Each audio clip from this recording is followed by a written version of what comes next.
Hey guys, welcome to Cyberpunk. Let me try that again. Hey guys, welcome to High Tech Lo-Fi, a Cyberpunk RED actual play. I was thinking before, as I poured myself this beer, that we could go full NPR and get like an announcer, but it would have to be, what's that guy's name who does Wait, Don't Tell Me, something Castle? Oh God, Carl Castle? I don't think Carl Castle does that anymore. He's pretty old or dead. Do you think we can get a Carl Castle? Can you do a Carl Castle? I don't think he even does Wait, Don't Tell Me. He does the other one. He does the other one? He does, if it's not Wait, Don't Tell Me, what's the other one called? No, he does. You're right. He does Wait, Don't Tell Me, and the prize is always our own Carl Castle will record your voicemail message. That's right. If you win. If you call in now and donate, please or Paula, give us money. Or Paula Poundstone. You can choose from Carl or Paula. Paula, all the way. Boy, she really held on to that NPR thing for dear life after those scandals, huh? It was just like, it's all I got, baby. I just want to let everybody out there in stream and podcast world know Carl Castle, unfortunately, died 15 days after his birthday in 2018. They took Carl Castle from us. God damn it. Well, at least he got April 17th. He died.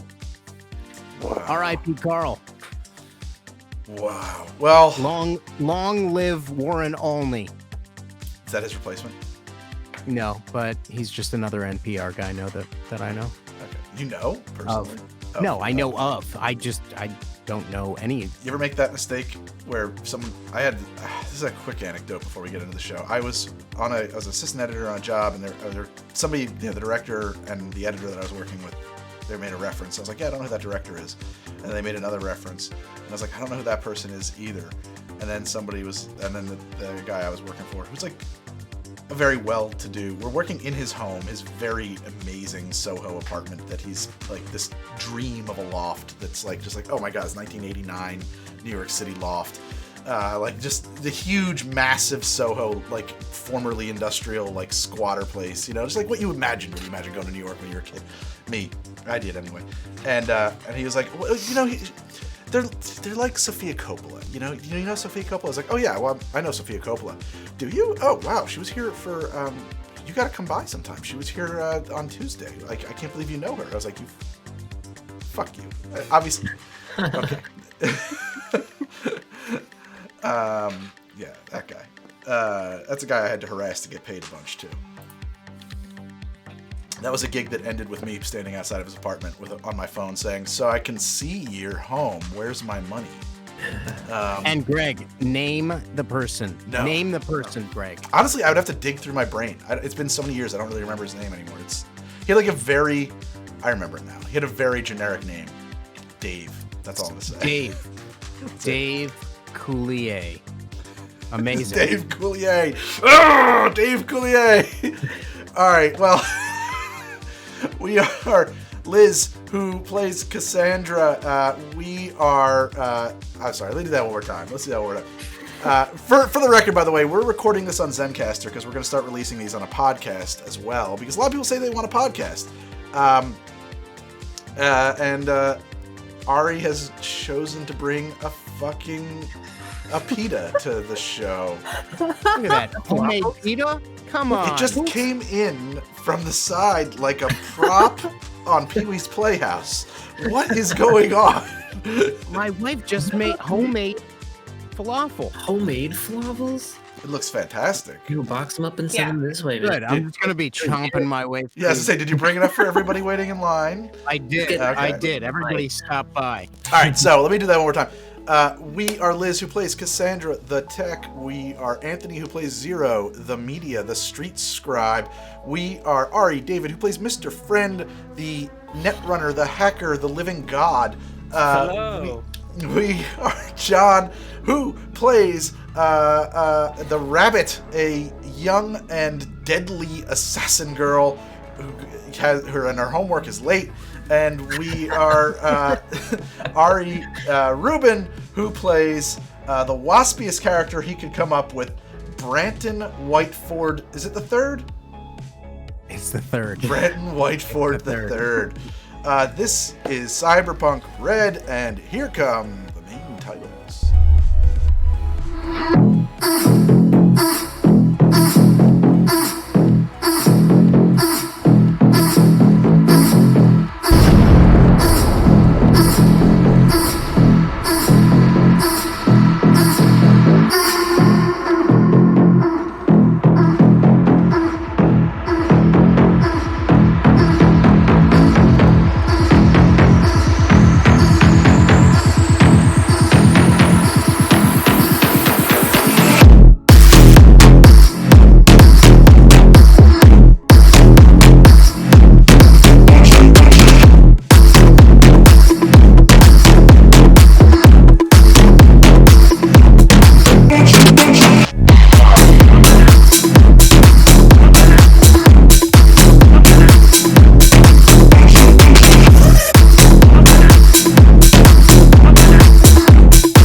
That was the welcome to Cyberpunk RED. So this is a different kind of session. We're going to call this our Season 2, Episode 1 kind of thing. It's we just... Or is this Episode 0? Episode 0. That's fair. Yeah, we'll call it Season 2, Episode 0. That's more accurate. And I think that there is some music pumping into the background of the show. I hope it wasn't running through the opening credits. I'm kind of using a new system here. I'm sitting, obviously, at a completely different... I'm at the lounge. The lounge is in the show. Is that working or not? There we go. It looks good, Greg. It looks like a very comfortable couch. Yeah. Yeah, we got a new couch upstairs. It's a good setup. You have a good collection of sodas behind you. I made those. Those are from the How to Drink show. So, I made those in the what's that episode? I forget. It sounds like a business venture. Well, everybody keeps saying, "Oh, they're Perca-Colas from Call of Duty," and everybody's like, "Oh, I would buy those. You got to sell those." I'm like, "You understand laws? I can't do that." Perca-Colas. Yeah. So I finally got the lounge set up today because we got a new couch upstairs, and that means I finally got to steal this couch. Which, by the way, this couch is a couch that many years ago I convinced, before How to Drink was like anything, I convinced Article that they should give me a free couch. So this is an Article couch that I got for free. Thank you, Article. Your couch hasn't really held up very well. That's why we got a new one upstairs. But it was really sweet to get a whole free living room when I had 15,000 subscribers. So it was fantastic. Greg, how much, how big is this couch that you're sitting on? It is a Sven apartment-sized couch, so I think it's 62 inches from end to end. We could get cuddly. I have the same couch. I enjoy it. It came in a box. Yep. Really? That's the end of the story. It comes in a box. I find that it's lost a lot of its fluff.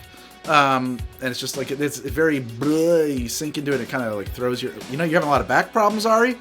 You having a lot of you having a lot of lower back problems, your lumbar? I know you are. I mean, all of them. You're complaining about those L's. You sit on this same couch. I also have back problems. I'm not saying it's the fault of the couch, but I mean, I'm saying it's the fault of the couch. Ladies and gentlemen, Grandpa Greg will turn on you. If you're a sponsor, yes, I will. Greg will turn on you the second you don't keep up Dude, with that. Greg said, "Can you send me an ottoman?" Yeah. And they said, "Actually, we're gonna hold off Dude. on sending you the ottoman." And he's like, "I'm going to destroy you." Yeah. As our first podcast edition, this is a bad way to entice sponsors to let them know you're. There's this magical thing I have. Want to put a different foot forward. I have this magic editing thing I can do. So it's really funny is that it's fairly frequent that fix it in post is why I left post. I will have to eat.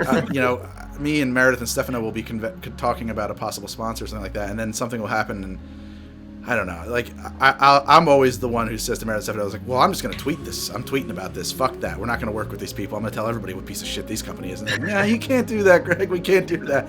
We're not allowed to do that. Oh, wow. And I was like, all right, fine.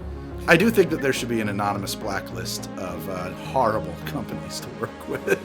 I think that's Can we badmouth them for you? John, wait, you're telling me that's a real thing? Oh yeah, if there's some venues out there, if the photographer, videographer, DJ gets caught drinking, they will literally blacklist you and not let you come back to the venue, and they'll tell all of their venues. Oh, that's totally different though. I mean, what about photographers talking about like, don't work with people from this family? They're, you know, because you're in the wedding photo business. There's plenty of those. Where there is? Oh wow, that's crazy. Yeah, people go on Facebook groups and be like, here's their name, like, don't, you know, if you see this name pop up, just run the other way. So this is recorded live, and Bob Goblin just asked, is this not sponsored by Raid Shadow Legends? Only because I keep putting their emails into my spam folder. They are relentless. And then, like, a couple of them hide. They're like, hi, I have a very popular online role-playing game that would like to sponsor your show. And I have to ask which one. And then they're like, Raid Shadow Legends. And I have to say, no, I can't work. Anyway, so let's talk about Cyberpunk RED. Let's actually do the show. I'm sorry, I'm just having such a nice time socializing with my friends. I don't know how many sessions we've played. Does anybody have, like, a count of how many sessions of Cyberpunk RED we've done? No, dude, I that's like all on YouTube and shit. Yeah, I mean, it's at least 10. I mean, there's a lot. We've played Plague for a long time. And in the course of... more than you have 10 labeled, sessions. I believe, the last... It's more than 10 sessions. It's I more think than we put 10 up, what, sessions. 19? 19 sounds right. Okay. Hang on. No, 19 might be correct. Session 19, one day ago. Wow. I'm gonna look at my Venmo history. So over the course of 19 sessions... According to HTD. These guys met in Night City 2045. And we'll talk a little bit about the conditions of Night City 2045, too. And let me start this over. If you are interested in getting into high-tech, low-life, this might be a great episode to start with, because we're gonna talk about who these characters are, their backgrounds, their backstories. We're probably gonna throw some points on their character sheets in advance in a little bit, and it's just I feel like, and we're kind of kicking off season 2, so you know, even though maybe season 1 may not all be available as a podcast or something like that, videos will be online. And you can watch it that way. Maybe I'll strip out the audio and make it available as a podcast. But I think most of that stuff was recorded with the intent of there being a visual aspect. So I don't know if it'll work as a podcast. And then season 2, you can think of all that as backstory. You know, maybe it's not something you don't have to. All I'm saying is, this is not HBO. You don't need to watch season 1. You don't need to watch every single episode. Does that drive you nuts, by the way, when you guys are like, I watched 4 or 5 episodes of that, it wasn't for me, and then someone's like, but you didn't finish it. How can you make a judgment about that show until you've seen every single episode? I get that all the time because I exist on the internet and have opinions, but man, I hate that. That drives me up the wall. Do people say that shit to you? No. I don't talk to enough people for that to happen. Okay. Yeah. Well, This is like the most social interaction I get all week. okay, well, let's just move on from that sad, dark place. I'm being told that the music is a bit loud. I can fix that. It's going to take me a second without having to move. So, over the course of 19 sessions, these guys... well, first off, we named the show High Tech Low Life. It didn't start out that way, but that's a good name. We're going to stick with it. They met in Night City 2045, were pronounced legally dead, figured out how to make themselves undead, got roped into working for a fixer by the name of Medusa Jones, stole $35,000 worth of European truffles, and a priceless Arasaka military-grade AI. They were roped into... Well, not really they. I stole the Arasaka AI. Yeah, Mr. Friend did. And then he just kind of made everyone pay for the consequences with him. Yeah, I suppose. I feel like that's fairly accurate. I mean, anybody in the party can stop me if they feel like I'm misrepresenting what occurred. No, I think that's fair. Yeah. That's annoying. I thought I'd be able to remote desktop into my iMac, but I cannot. If the music is too hot, I will have to turn it down manually, which means I have to get up and walk away from the camera. So, I know. That's weird, right? Oh, also, that's really punched in on my face. That's really tight, huh? Give me 5 seconds. I'll be right back. You guys, hold on. I'm sorry. He needs a 5. Let's take 1 He second. needs Just a 1 5. second. So this frequently happens where we're left to vamp and kind of BS. So let's talk about things right now. What does everybody do? Ari, you are a voice actor. Oh. You have the same name as me. You also stream like I do. Oh, Greg's back. We're done. I'm back. Yeah, good vamp, dude. Good job. Yeah, That was excellent. That was a really good job. This whole part You will killed be the edited time. You out. filled it Yeah. up. That was amazing, You man. filled it. Nobody even noticed Greg was gone, and now he's back. I'm, And that's I'm it. pretty And unimportant to the big for show, us. so it's easy for me to Stop be. talking. It's easy to miss me. No, I was gonna say is that's really weird. my It's last not show. tracking. You keep saying that. Do you want it to be your last show? No, I keep earning your ire, master. Okay, you're trying to make me into a monster that I'm not. Okay, it's fine. We'll take care of that later when the cameras aren't rolling. It'll be fine. It'll be fine. Okay. No, you stole this sarcophagus that contained. You acquired a sarcophagus without really intending to. A black box. It was a It meter looked long, cool. about a half a meter wide, and about 10 to 12 centimeters thick. It was like that yay by yay, like a big It's black like a tombstone. really big pelican case. Yeah, like that. Exactly. Oh, my camera looks like it froze. Is everything cool? Oh, it's cool. And you Got a have big that. face. I know. There's something in the tracker. Let me turn the tracker off. There we go. Now it's just my body. I'm gigantic. The Ari Prime shtick. Somebody said that in chat. I'm Ari Prime for the record. That's how they refer to me. And then Ari Rubin, who already has the last name, is somehow Ari Steve. Oh, that's weird. I didn't Yeah, know that that's about the chat club calls me Ari Prime. I don't know why. It's not like I encouraged them to. And then they came up with Ari Steve on their own. Oh, shizer. I don't know what just happened. I spilt a beer all over the place. Oh, Butterfingers. Is it gonna be Yep. that kind of night? We're Do I going to have have to take to a be dance right again? back because I can't. Yeah. No, we have to go Okay. be right Good back. Ari vamp.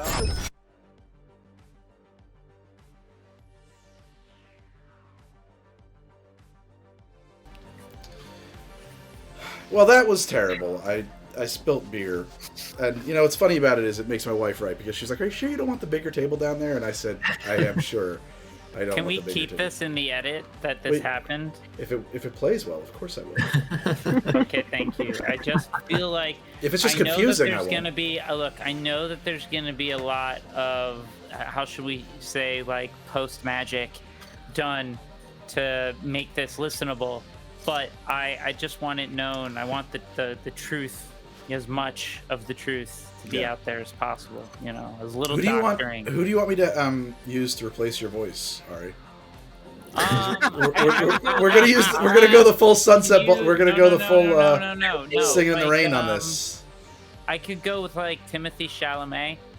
Okay, sure, yeah, Timothy Chalamet. I'll see if we can get I think yeah, that's a good parallel. him. Gotcha.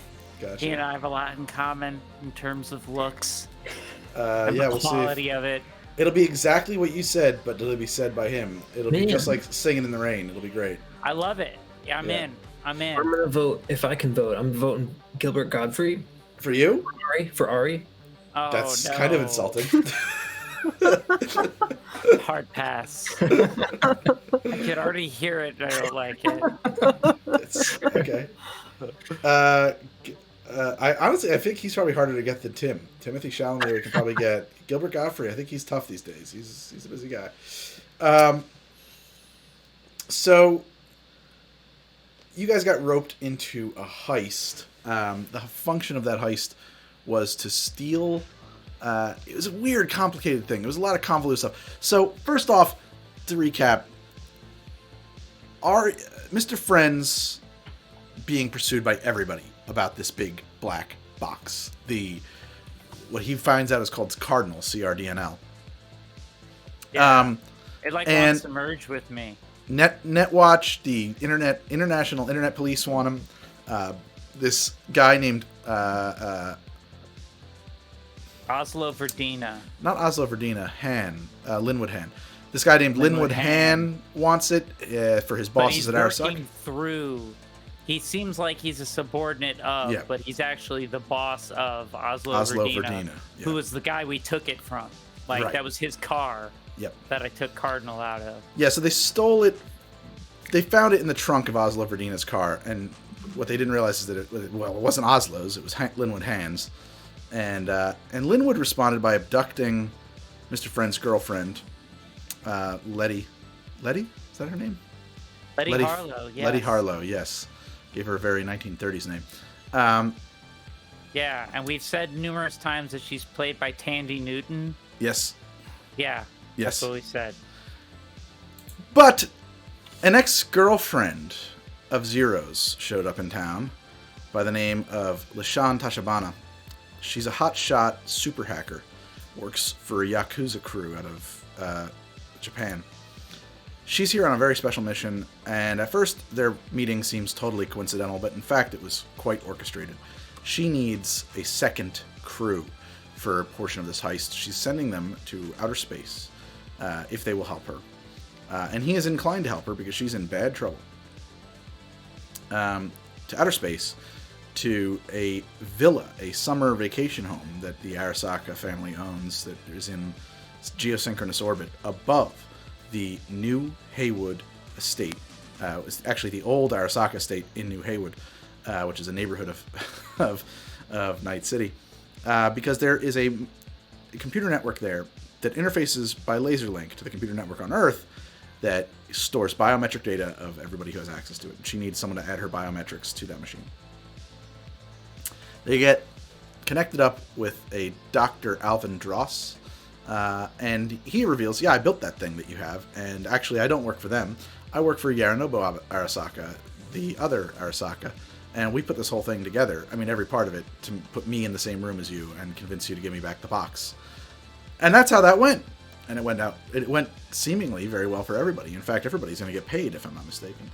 And so at this point, our heist went quite well, by the skin of their teeth last week. When I say quite well, everybody lived and they pulled off all of the hard-to-do things, but it was really close. The rabbit was very touch and go. We had at least one death save, if I'm not mistaken. Cassandra had a hand shut off, mostly. Broken arm. I literally jacked out the second before the laser link that was transmitting my consciousness from the Arasaka private space island down to their compound on Earth, which was being attacked, and Cassandra and Branton were working to keep it going, but they had extended it as long as they could and was going to shut off, and that's immediately right when I jacked out. And the whole thing took a minute and a half, 2 minutes? Yeah, you were tracking the actual entire time. run. Entire thing was very quick. Yeah. And so you guys reconnoiter with your shuttle pilot, Lem, and she takes the 18-hour trip to fly you back to the very large vacation holiday space station. 5 glistening, glittering silver toroidal rings that rotate around a central spine known as the Crystal Palace. It's huge. It's just like parks and hotels and fancy rich. It's where rich people. It's the playground of the rich, or at least it was when it was built. And that's where you've been staying, and that would be your the place where you reconnect with with a space plane back to Earth. And we will presume all this is happening on downtime, so you guys return to Earth. We awarded experience points last week, or I should say improvement points, because that is the term of art here in Cyberpunk. And I think you guys had a ton of improvement points because we early on kind of committed to a policy of awarding points, experience points, at the end of a story arc, and that was it. That was season 1 ended, so that was the end of the story arc. So you had a lot of improvement points. It was something like 300 We got like apiece. 380. Everyone got basically 380 experience points. We should all have in the 500 to 600 ballpark. All of us. If my math stands, that's roughly where we should be. Cassandra, people like Cassandra and Branton might be a bit higher, Right. because they got like more per session stuff. But that's roughly where everybody should be. Wait, how much do you have, Ari? 570 is where my friend is. I've been awarded 575 IP. Yeah, Sounds right. like I said, There's we're a couple all of. in the There's been like ballpark. 3 or 4 improvement point dumps at this point. And yeah, everybody who walked out of that fight is on the mend. Yeah. But are we gonna go through everybody one by one and our states? Yeah, we can do that. Let's do an update on what is the physical conditions of, and I'm just looking at Cassandra's in the top right corner of the screen here. Cassandra, how is Cassandra feeling? What is her status as we return to Earth physically? I'm not up to. I just want to bring everybody up to speed on this. I would say as the adrenaline starts to wear off, it's dawning on her that she repaired her tool hand, but not her arm. Right. So during the fight with various murdery robots, my lung partially collapsed. My arm was broken. It was the arm and the hand, and that arm is where I have my tool hand. I'm a tech, so my various tools kind of pop out of my fingers. So I'm never without them. And in the moment, I had to fix things on the fly, and I decided it was the tools that mattered more than the arm. I'm a tech. I can always build a new arm if I need one, Right. but not without my tools. So I repaired the hand well enough to last, maybe 15, 20 minutes, but not the arm. That's just flopping there. So I'm out of breath. I'm in pain. I'm not necessarily in a bad mood though, because I survived. That's always a good day. I got paid. Yeah. And also I scavenged some cool robot parts on the way out. That's true. So I've got some projects, and some new toys to play with when I get back to Earth. One thing that we should bring people to speed about Cass too is Cass is a member of an organization. Yes. Yes. So Cass is short for Cassandra, and that name was chosen intentionally. I think when I developed this character, I picked the name first and built it from there. So Cassandra is in ancient Greek and Roman mythology, a prophet that no one listened to. And that's Cassandra? Okay. Mm-hmm. Nice. So in this story, Cassandra is a member of a doomsday cult called the Children of the Dusk. So in Cyberpunk, we're in the time of the Red. And so there have been, wars and all kinds of catastrophes. And the Children of the Dusk believe that this is the start of the apocalypse. So not only are they a doomsday cult, they feel that there are clear signs that the process has already begun. Right. So she's been moving her way up through the ranks of this organization, spreading the good word of the end of the world. Yeah. And Yeah, they're not like secret. They're not like when we No. talk about cult, we should be very clear. It's not like 12 Pythagoreans in a candlelit room. It is a very large, multi-level organization that offers classes on a number of things, and they're not cheap. And you should take more of them, right? You got to take more classes. Yeah, I mean the structure of the organization is You might say a triangle. Triangle. Yes. So she, It's a you know, pyramid she scheme, she by the might have ambitions there. Which way is it pointing? Is the point up, or is the point down? It points inward, Ari. It points inward and asks that you turn your eye towards the self. Okay. Oh, dude, I'm not going to wait for that. Yeah, Mr. Friend out of all of us needs to really hear what Cass has to say. That's true, yeah. So Cass has been, you know, she doesn't like to necessarily like scare people off with the more intense aspects of her faith immediately, but you know, when the opportunity arises, she talks to her colleagues, and you know, she sees potential in a lot of them, in their talents and what they can do to further the cause. Oh, for sure. Yeah. Yeah. I mean, she's got to develop her downline. That's one way of looking at it. Yeah. That's the way that Sarah Broadfeld, if I'm not mistaken, is her name, is always harassing Cassandra about increasing her marketability and getting more people enrolled on the downline. Encouraging her potential for growth within the organization, for personal growth. Growing for death. Right. I mean, look, the Children of the Dusk believe that this is the end, and that's a good thing in their mind. That doesn't necessarily mean that no one's going to survive to it also, yeah, and it doesn't the mean next that, level. you know, obviously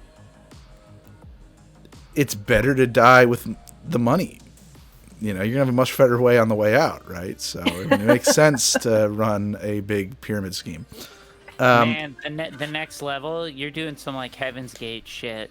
100%. You all have to achieve the next level. Well, and that's funny. That's funny because actually there's been a lot of talk between Sarah and Cassandra in the past couple of weeks about Sarah maybe being ready to join. What's it called? It's accelerated. I forget the name of it. I think it's A&I, Accelerated Nihilism Incorporated, if I'm not mistaken. Mm-hmm. Yeah. Accelerated Nihilism, or Nihilistics Accelerated Incorporated. We'll decide what it is between now and next session. So it's sort of a group within the group, so to speak. Right. I mean, there are true believers, and I think Cass at this point is one, in terms of, you know, the purpose of the organization and the end goals, and you know, that yes, the apocalypse has started, but we want to make sure that it finishes the right way. Right. So Zero, you Yes. managed. How useful was the first off? What's the Zero did not get shot, right? You avoided any personal bloodshed. I think maybe one of the robots took a swing at me, but I believe I made it out completely unscathed. I think you did too. I think you did well. Basically, all of the damage fell to a couple of members of the party. We'll come to you in a moment, sir, madam. So, Zero, on your way back to Earth, how is Zero feeling about the situation, and what did he access without revealing anything you don't want to know? You don't want to reveal. What is he acquired, or hasn't he acquired? I don't know. How's he feeling about his prospects on his way back to Earth? Is the best way to put it. Well, Zero's feeling good. Or I guess as good as Zero feels. Or let me switch into the other person here, because Is he a dour fellow? Nobody died. Which, I mean, look, if that happens, and if it happens, it happens. But I mean, I probably would have to drag him back out of there. That's true. But yeah, so nobody died. We accomplished everything, and I mean, I was even able to mess up some of the data on that file to give one big up yours to the folks who are effectively enslaving LaShawn.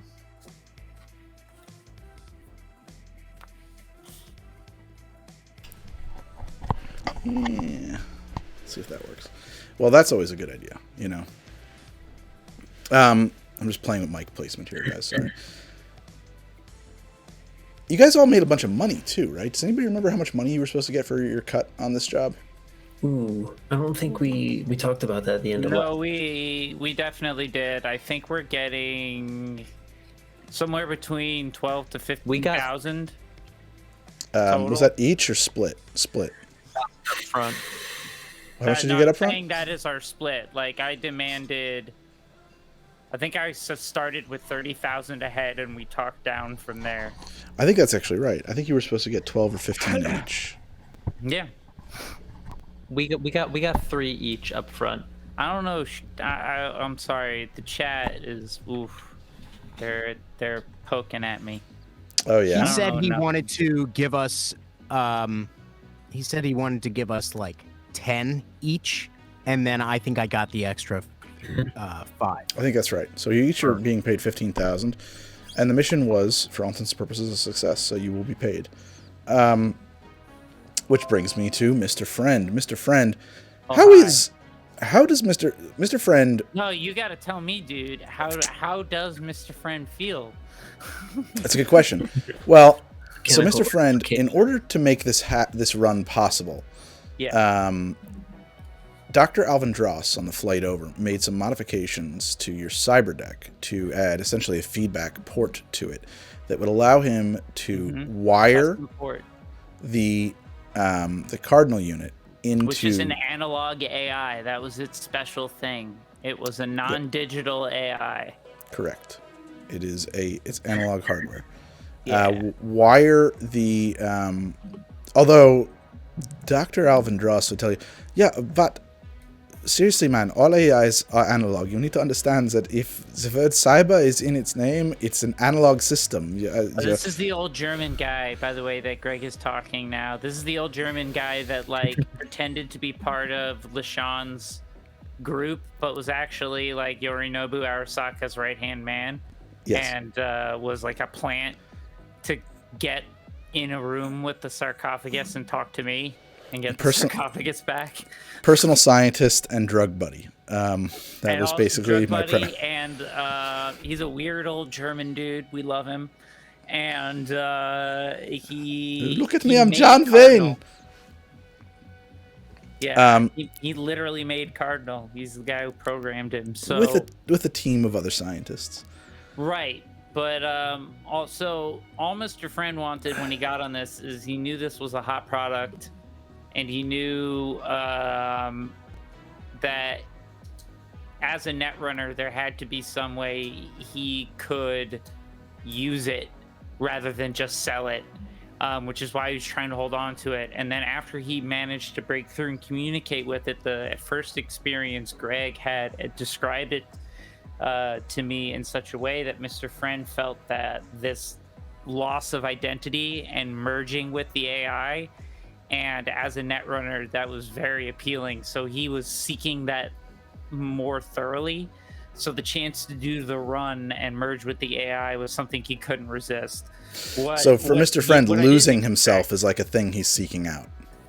He wanted to merge with the AI. Yeah, that was his end goal, was that he wanted to use it for his own advantage, but he didn't know what that would be when he merged with the AI. He just knew that like he could be more with it, and he would help it. He legitimately wanted it to be free. The only reason that he agreed to let go of the sarcophagus was because Dross programmed or had a big hand in Cardinal and understood what needed to be done with it. That's the only, literally that, and Dross gave me my get out of jail free card essentially, or we'll find out when I get back to Earth, regarding my girlfriend Letty. Who got taken captive right when we were launching into space. That is true. So I was hooked up. I was merged with this AI for the whole run. It was pretty intense. I was Mr. Cardinal. That was what we were calling me, right? Yes. So basically, this AI used your body as a cyber modem, as a reverse cyber modem to interface with the system. I was possessed. Yeah. Essentially, yeah. In game terms, you just had an enormous bonus to your interface stat, and we were just resolving the game that way. You had a plus 15, I think it was, I gave you. Yeah, no, it was crazy high. Like you said, I was a living god. By the way, I'm putting that on my resume now. YouTube star Greg Teachin has called Ari David a living god. Yes. I'm putting that. It's going somewhere. It's on like a T-shirt or something. It's a very small group of people. It's just you and Mumra. We are the ever living, though. The ever living. Cool. Is that Welker? No, that was Starscream, right? Same guy did Starscream. Anyway. Yeah, he did everyone. Yeah. Who, Steve Bloom? No, Frank Mumra. I don't think it was Welker, though. It was the guy who did Starscream, I think, which might be Steve Bloom. All right. I digress. So, yeah, in separating... I would imagine, and I mean, I'm going to tell you what I think this would be like, and then you can tell me how that works for Mr. Friend, right?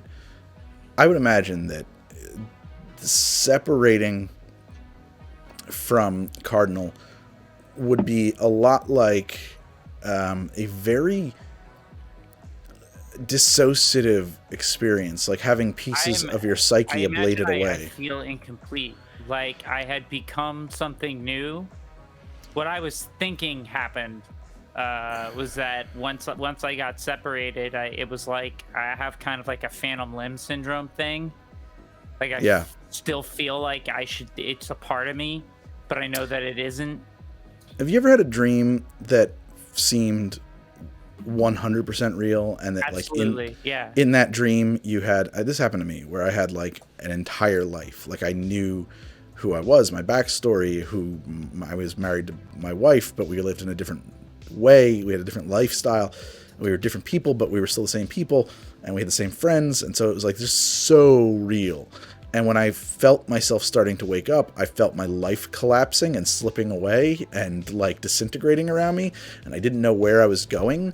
I would imagine that's how it feels. Like that happened to you. Like a lot like I would imagine also how like, the kinds of cognitive dissociation of your brain peeling away as you die, or possibly when you lick toads, is like. I would imagine it's like the same thing. So the after effects of that.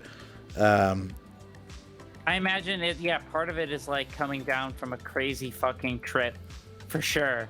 Like he definitely feels a physical fatigue. He took a fair amount of damage. Yeah. He didn't get crippled, but he was down almost a quarter HP. So he wasn't toasty because I was insulated and never set fire. That's true. But I definitely did a lot. I strained and tweaked a lot of muscles. I didn't twerk. I tweaked a lot of muscles, and I bled from facial orifices. It was also very, I mean, like you basically had, for the entire time that you were interfaced, it was like alternating current was running through your body. You were in a contorted, agonizing, kind of seizure-like, locked up, electrocuted posture with foam pouring out of your mouth and stuff like that. It was a very bad time. Yeah, no, I was seizing up. It was really awful. Even though while I was in the run, I felt amazing. Clearly, the human body was not made to be an interface for an analog AI. Yeah, exactly. And so I would assume that you are kind of just spaced out a little bit on the flight home. Depressed. Yeah. And like severely depressed. Spaced out, and like he's really quiet. It's a good thing he wears mirror shades and he doesn't have regular human irises anymore. Yeah. Because he would look really fucking sad. He definitely keeps his mirror shades up, but the glow is down. You can't see the smiley face. Yeah. And he like pulls the collar on his jacket up and just kind of keeps to himself. He's definitely like broken inside. He knows he'll never, as good a net runner as he'll ever become as a human, he'll never be that again. No, he'll never, and he knows it, and it really sucks. And he knows that he did it for Letty, who right now, pre whatever damage you're about to inflict upon me, is his, given his current psychological makeup, is the thing he cared about most, which is why he agreed to all of this. He didn't want her to get hurt. Right. Which is oddly selfless of him, because Mr. Friend by character is not very friendly. It's kind of an ironic name. He's kind of a cold bastard. He definitely puts on. He definitely tries to give off that vibe. I personally wonder how authentic it is, but we'll see how it plays out. As the game unfolds. Allow me to say he's been a cold bastard, but his backstory is one of a lot of childhood exploitation, and he grew up rough and with gangs on like a float, like an above the ocean, on the shore city off the coast of the Philippines. That was like, that was what I grew up in. It was like a some floating city. Yeah, a floating city. Yeah. I was on like stilts or something. Oh no, it's like it's floating. It's floating. It literally floats on the waves. Oh, that's rad. Yeah, no. So I grew up in that, and like my family was a bunch of gangsters. That I couldn't figure out why you were specifying above the ocean. Like, why would it be under the ocean? What is he talking about? No. I wasn't saying under the ocean. I hope I wasn't. No, but you kept specifying above the ocean, and I was like, but that would what? But you meant physically like above, like not on the water. But it is on the water, yeah. Yeah, above sea level. It is like the raft from Snow Crash, as someone was explaining. So, like, he grew up there. He came to Night City to escape. He took on the name of his old mentor, his old hacking mentor, and he's the new Mr. Friend. And he's pretty young. He's like a 23-year-old Filipino dude with a mohawk and a cybernetic arm, and he's got cool cybernetic eyes that look like smiley faces and glow when he's net running. Yes. And he had a roommate, but he lost his roommate, so he's gonna go home to an empty apartment probably. He lost his roommate because, as a security measure to keep the sarcophagus safe, he had Cassandra build a really big bomb. Just like one that would take the whole apartment building out. It's still in my apartment. We're on a timer, and we're gonna make it. We'll make it back to Earth in time before it goes off, which is good for my neighbors. Yes. But I lost my roommate in the process. But so I guess my big question to you, Mr. Referee, sir, Mr. Game Master. Yes. What effect mechanically has this run had on me? You lost 1 humanity point. Only 1. Yeah. I'm okay, everybody. So I didn't lose my mind. I'll mark that. Cyberpunk, I should explain that Cyberpunk has a whole humanity tracking experience that as you replace parts of yourself with machinery, you lose yourself and acquire kind of psychosis and mental problems and mostly dissociation and violent tendencies. So you have a stat, like a core statistic, and it's your humanity, or rather your empathy score.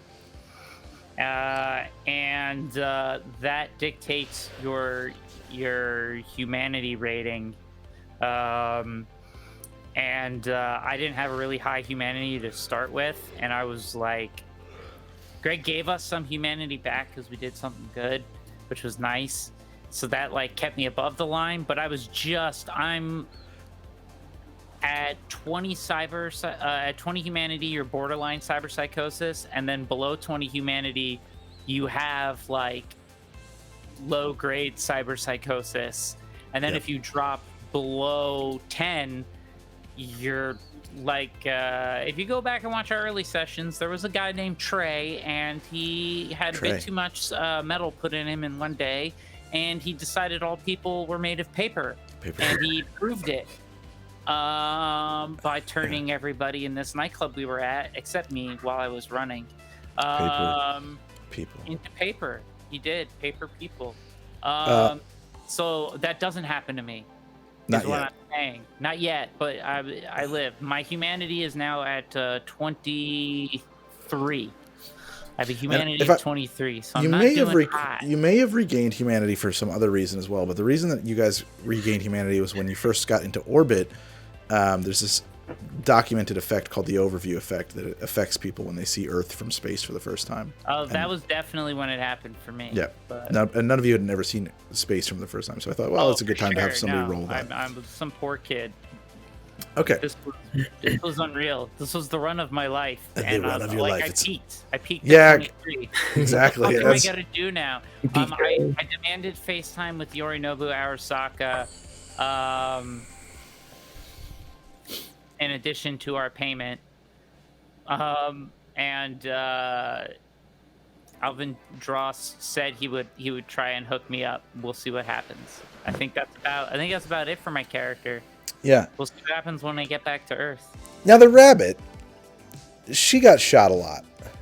The rabbit is in a very bad headspace right now, especially like on the way back. I mean, the rabbit has gone through her entire life pretty much like upper middle management. So she had a really good home. She is very tight with her mom and dad, and they supported her when they figured out that she was really good with a gun. Right. They would always take her to the range, sending her out to do like her first mission, her first kill. They were so excited for her. And through the process leading up to meeting this group, like everything has been fine. Yeah. Like the rabbit has always been in that headspace. Like, yeah, I'm just going out and doing my thing, killing this big gangster tonight, no big deal. And then meeting up with these guys, things got escalated to the next level. And then she found herself getting shot, like left and right. I think it's now 3 times where she's been dropped to like 0. And especially coming home from this mission in particular, being so close to like death's door, really put everything in perspective for her, what she's doing and her personal failings. She feels like this is a personal failure. That she got shot. Well, not only that she got shot, but that she got shot up so bad, so quick. Like she's everything that she's trained to be, like, she really isn't. It's all just some grandiose lie that she's been living, and now that she's really in the thick of it, like she's way in over her head and she's questioning like pretty much everything at this point. That's a lot to put on herself because, I mean, if I recall, she definitely held her own against an army of robots, right? We fired 3 bullets. Well, 2 grenades, I should say. One was an EMP, and like thankfully, like we shut down a bunch of robots. But if you think about it, like other than that, it was like 2 shots from the rifle, and then all of a sudden she was on the ground. That's interesting. She only fired twice, huh? Yep. Yeah, well, 3 times. 1 grenade and like 2 penetrating rounds. Wow. I also fired the elephant gun. You did? Yeah, that's true. I think I was down at that point, wasn't I? Zero found an antique elephant rifle and burned through, I think, all of his luck to actually plink a real shot and drop one of the robots with it. It was it was one of those things where like, all right, I could use all my luck, and then I'd have to get a 10 on this roll and explode, and then it happened. Yes, it worked very, very well. Yeah. And then you decided, well, I got very lucky. I won't touch that again. So you're the only guy. So the rabbit, you mentioned her family. She lives at home with mom and dad.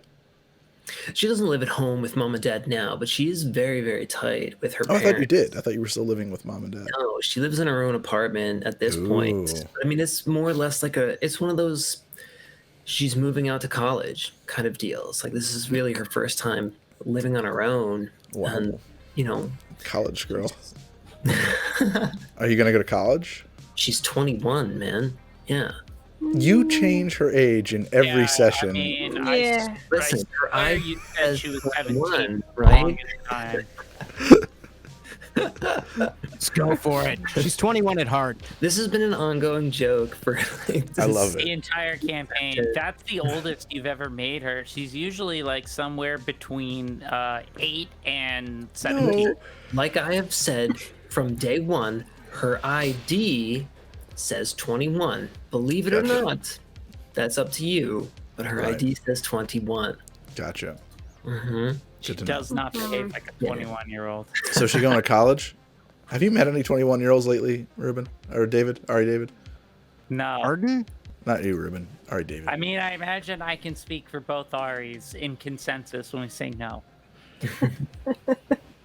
I actually did meet a 21-year-old not too long ago. Oh, I stand I had corrected. nothing in common. Proven It was weird. false. Yeah. I was acting very strange. All I right. mean, but what does that have to do with the 21-year-old? Well, you just said Because that. I was trying to relate, and then I heard myself, and I'm thinking, "You're acting really strange. You need to just shut up and be the not." The old guy, the old This is quiet not. guy. You're not relating. Just be who you is. Just be yourself. Be who Um, you be. Did she end up with any critical injuries in that last fight, or is she kind of? She got her hand, just like her cyber arm, because her right arm is all That's cybered weird. out. Yeah, and like that pink shiny metallic metal.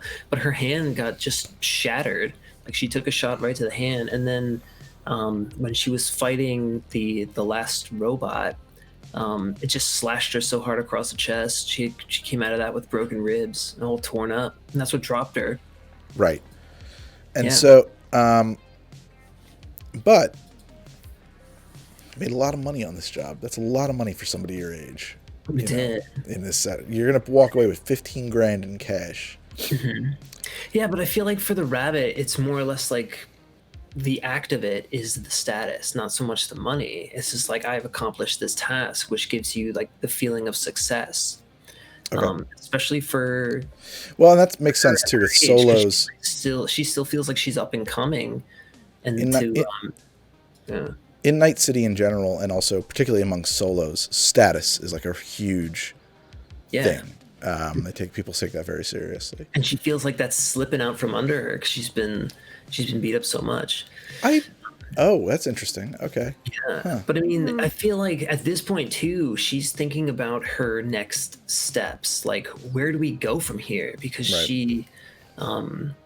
she was always more of the mindset of like, I'm just going to go from one job to the next. But I feel like you always get to that point where it's like everything's fun and games until life really happens, and then you have to like solidify your career and your objective, through Right. life. Gotcha.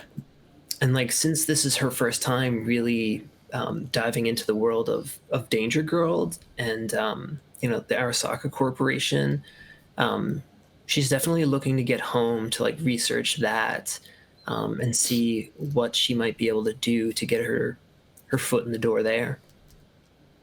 Gotcha. Say that one more time for me. I missed that. My mind Yeah, was a million so I miles think away. like she's kind of looking for that next step. Like, where do we The next go?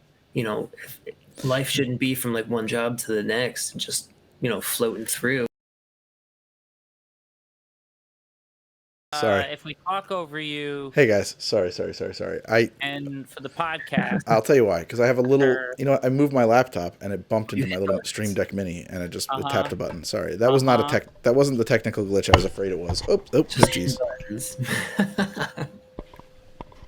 I swear. This is not No the way to respect, mount no this respect. microphone. I need to change this microphone mount. This is terrible. I'll look into that. Sorry about Yeah, you that. look So, into that. well, okay. So all right. So you would like to actually, you're thinking that the rabbit could end up working for Danger Girl, which is Michiko Arasaka, her private detective company, kind of a Pinkerton agency. They solve the messes and handle the dirty work of the rich and famous of the setting. Little detectives, big guns. That's right, little detective, big gun, and maybe they do something else on the side too. No, they don't do anything else. Just a little. They do Just a a little, little bit on the outside. Just a little bit of something on the side. I'm gonna adjust this a little bit. So yeah, I mean, on the ride home, I think this is just where she is in like her own headspace. Like, where do I go from here? Obviously I need to improve myself because, one of these times that I'm going out with this crew, like it's gonna be my last, and like I'm not ready for that. Okay. Yeah, I mean that's a reasonable concern. Is she thinking of quitting us? No, I don't think it's so much. No, that's the other thing about the rabbit is, she didn't really have many friends growing up. She was always so enthralled with, family life, being a court, and all of that, that it never really happened for her. She never had friends or anything like that. So when you guys started coming around and actually considering her part of your crew, it kind of like opened the floodgates. Like, all right, these are my friends, and I will protect these friends because they are the only friends that I have. I'm imagining a like horse girl. A horse girl? Yeah, just like Like what are you doing after school? Sorry, I've got to ride. I'd love to hang out. I'd love to. No, I mean like an actual girl with like a horse. Like I'd love to. I'd love to come over to your place, but I really got to practice these jumps. What are you doing this weekend? Oh, I've got like 4 shows this weekend. I'm not going to be around. I'm so sorry. Just like, I guess really any very busy student athlete is basically what you're painting. Exactly. Yeah, because that's how her parents kind of raised her. Like they saw the potential that she had, and they totally supported it. And then they just it was almost like, this is what you do now. Like every day you go to the range for like 2 or 3 hours after school or whatever it might be. And she just got so much up with it. They're kind of in trouble at the company as well, right? Yes. I mean, especially now, like in present time for the party, like the rabbit's parents, so the rabbit, they've been dethroned. There was that whole setup, more or less, from Brooks Mallory, who is a step up from them in the corporate world, and he more or less tried to take my parents out of the equation altogether because fear of replacement or whatever it might have been. It's a complicated story. Yeah. So when we'll play that. We'll play it out in game. Yeah. Oh man, it's a complicated story. Really means Greg's saying, "Oh, you lost me." No, I know that there's. You lost me. Don't know what you just said. So Brooks, I zoned out there for a little. No, I wrote it. Brooks framed your family. I'm trying to remember the name of the other corporate person who kind of stuck up for them and kept them on the rolls. Hitomi Yoon. Yeah, she was kind of the one that saved us from, living out on the streets. Yeah, literally being like excommunicated from Hydrotech. Is that the name of the company? Hydrotech. Yeah. Right on. Well, all right, let's come back to that. And then Mr. Branton Whiteford III. Yo, what's up? Just before your chartered flight with Orbital Air took off, you guys had an encounter with a guy you know from work. Yeah. Greg, do the voice. Do it. I'm so close mic'd. I think I'd blow it out if I don't have a knob here to turn it down. Sit back a little. We can deal with the space and give us a little. On peer pressure. I need some sugar, Greg. Do it. I'm not going to kill you, Branton. I have done far worse than kill you.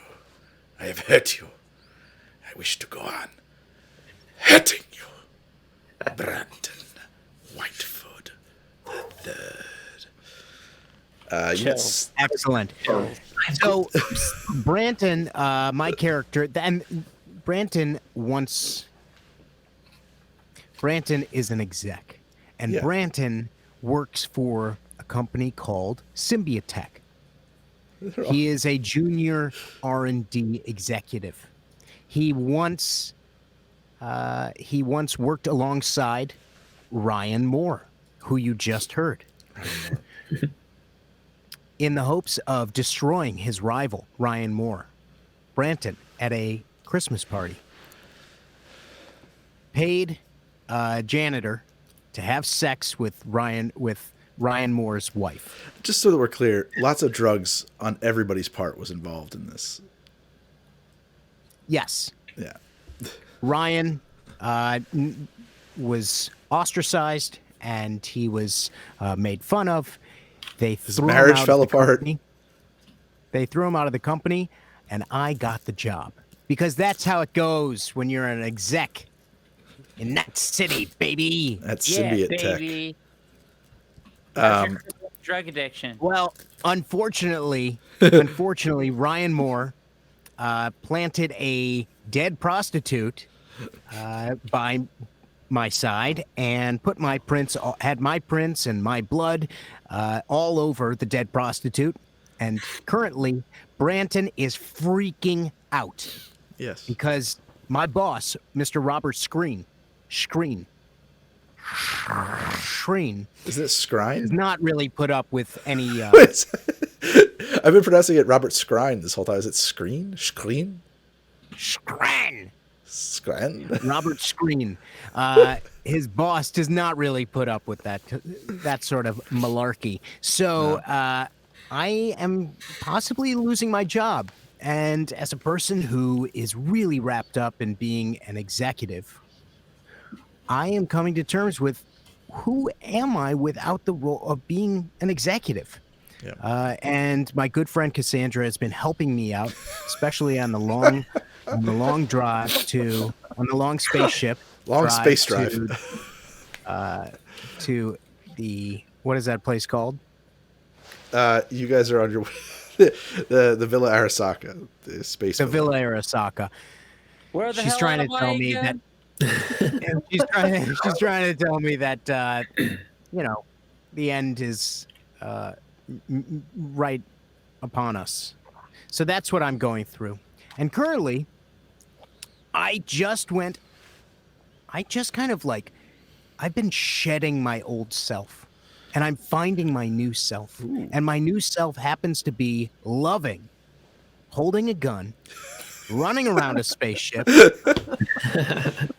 Okay, I might not be the greatest at being the hero, but no. I am having a blast. Yeah, I'm having a blast doing it. That's true. Also, I'm addicted to something called Empire. That's true. Yeah. Yes, just a little bit.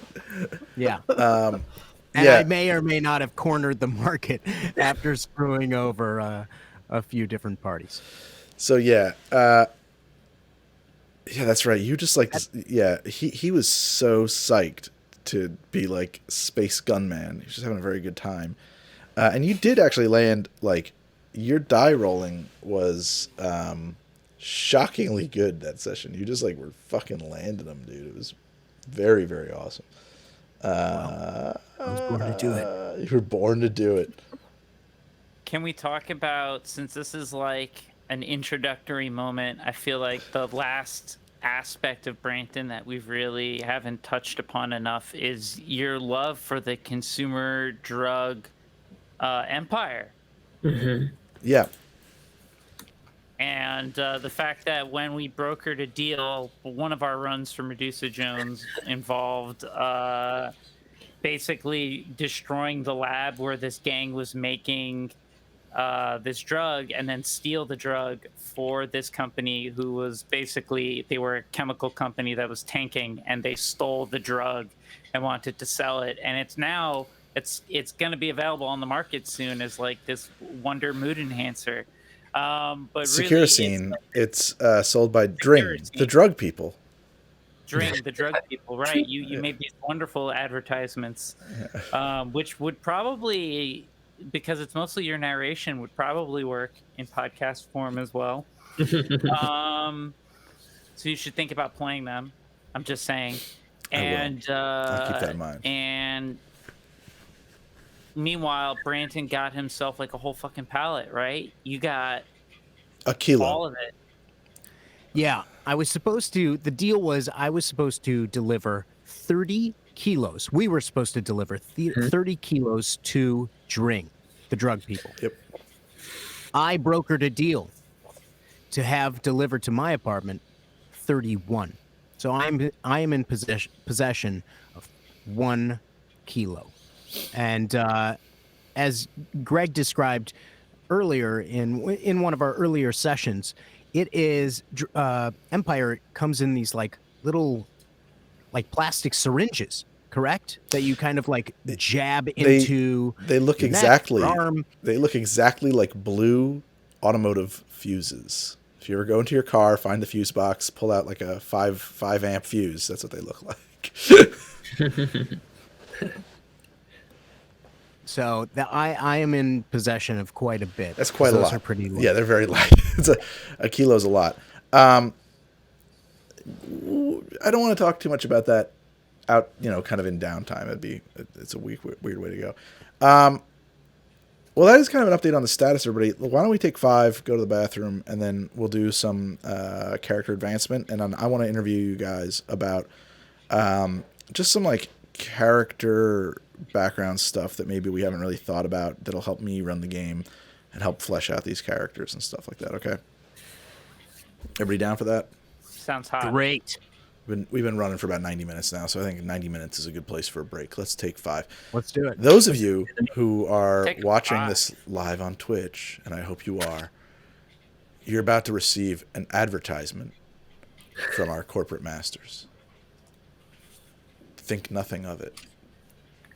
All hail our corporate overlords. Praise All be to Bezos. hail Lords. corporate. Praise be to Bezos. We'll be right back after this.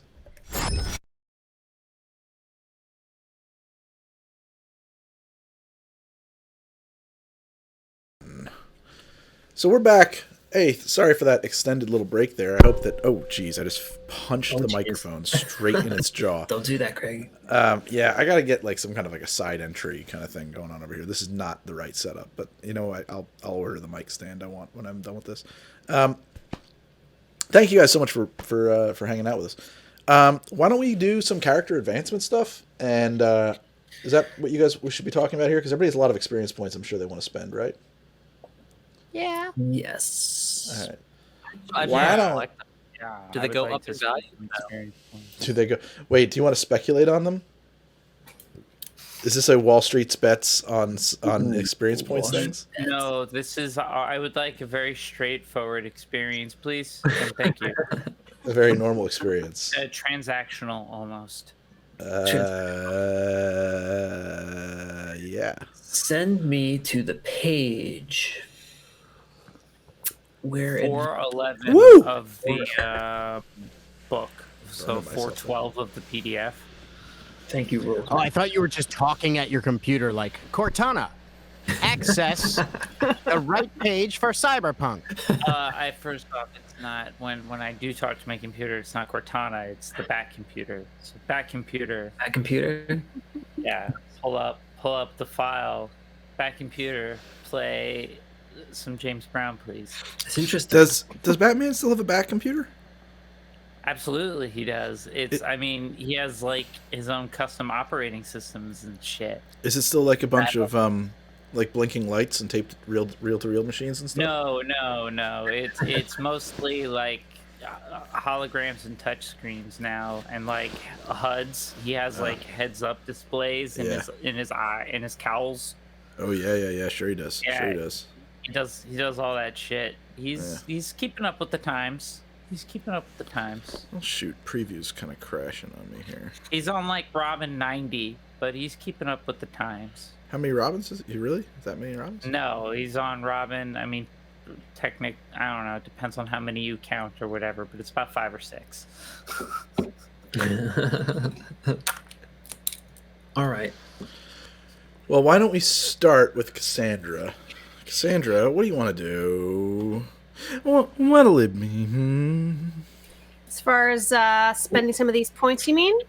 Well, I yeah. think- Where do you want to advance your character? Well, I think Cassandra should probably be a little more well-rounded, especially with the number of firefights she finds herself in. You know, she's always kind of specialized in shoulder arms, so she's good with, her ridiculous giant shotgun and things like that. But over the years, she's come to realize that it's good to be versatile, and also she likes building all kinds of different weapons. So I think I'm probably going to add some points to. Let's see. This is I think embarrassing. Does anybody know what melee page we should be looking at for improvement points?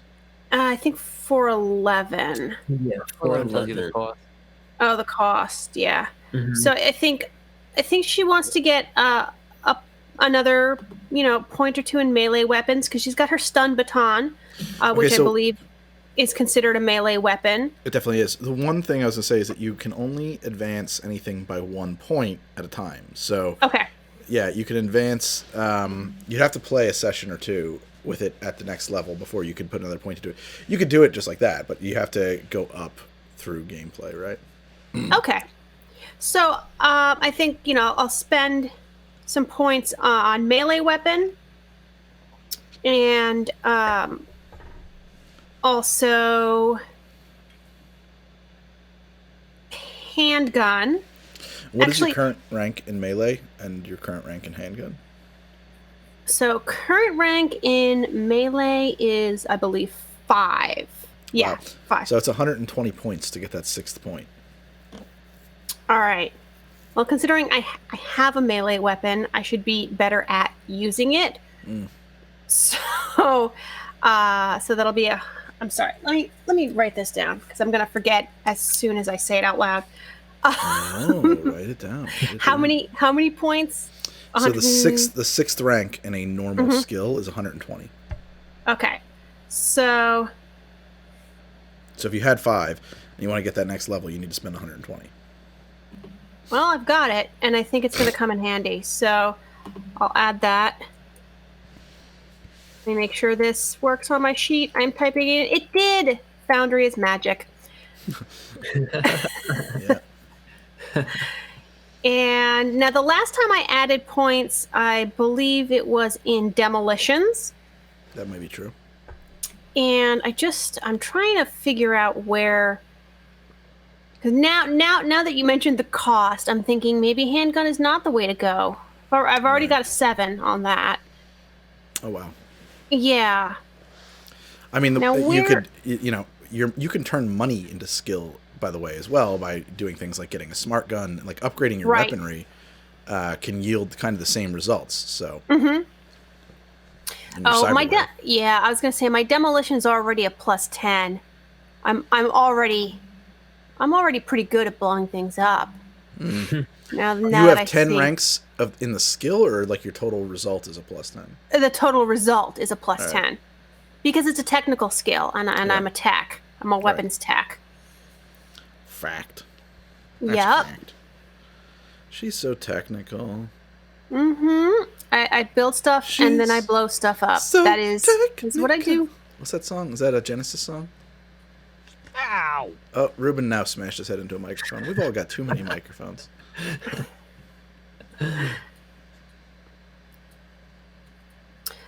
All right. So if I wanted to improve my handgun skills or my heavy weapon skills, one of the two, and I'm kind of torn on which one would be more useful. Mhm. If I've currently got 7 points in them, 7 points in both of those. Your 8th rank is 160 for a normal skill, and it's 320 for a difficult skill, but I don't think either of those are a difficult skill. probably not. I know like pilot helicopter and stuff like that is like a difficult skill. I think martial arts count as a difficult skill. I don't think I need something like martial arts because I'm already okay with brawling. I don't need this to look cool. I just need to, survive. The martial arts does a lot more than just looks cool, but yeah. I think. Let's see. Between a handgun and a heavy weapon, Yeah. that's where I'm trying to figure out which one would be more useful. Heavy weapons are very difficult to conceal, so if you're Right. thinking about day-to-day usage, you're not going to see the heavy weapon too often. True. Although I do carry a very heavy pistol that I managed to make concealable. Yeah, that's true. Yeah. And Cassandra is not subtle.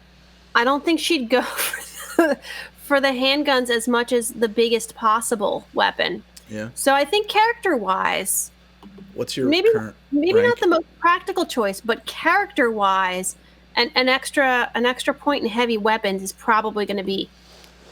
What's your current rank in heavy weapons? What is your current rank in heavy weapons?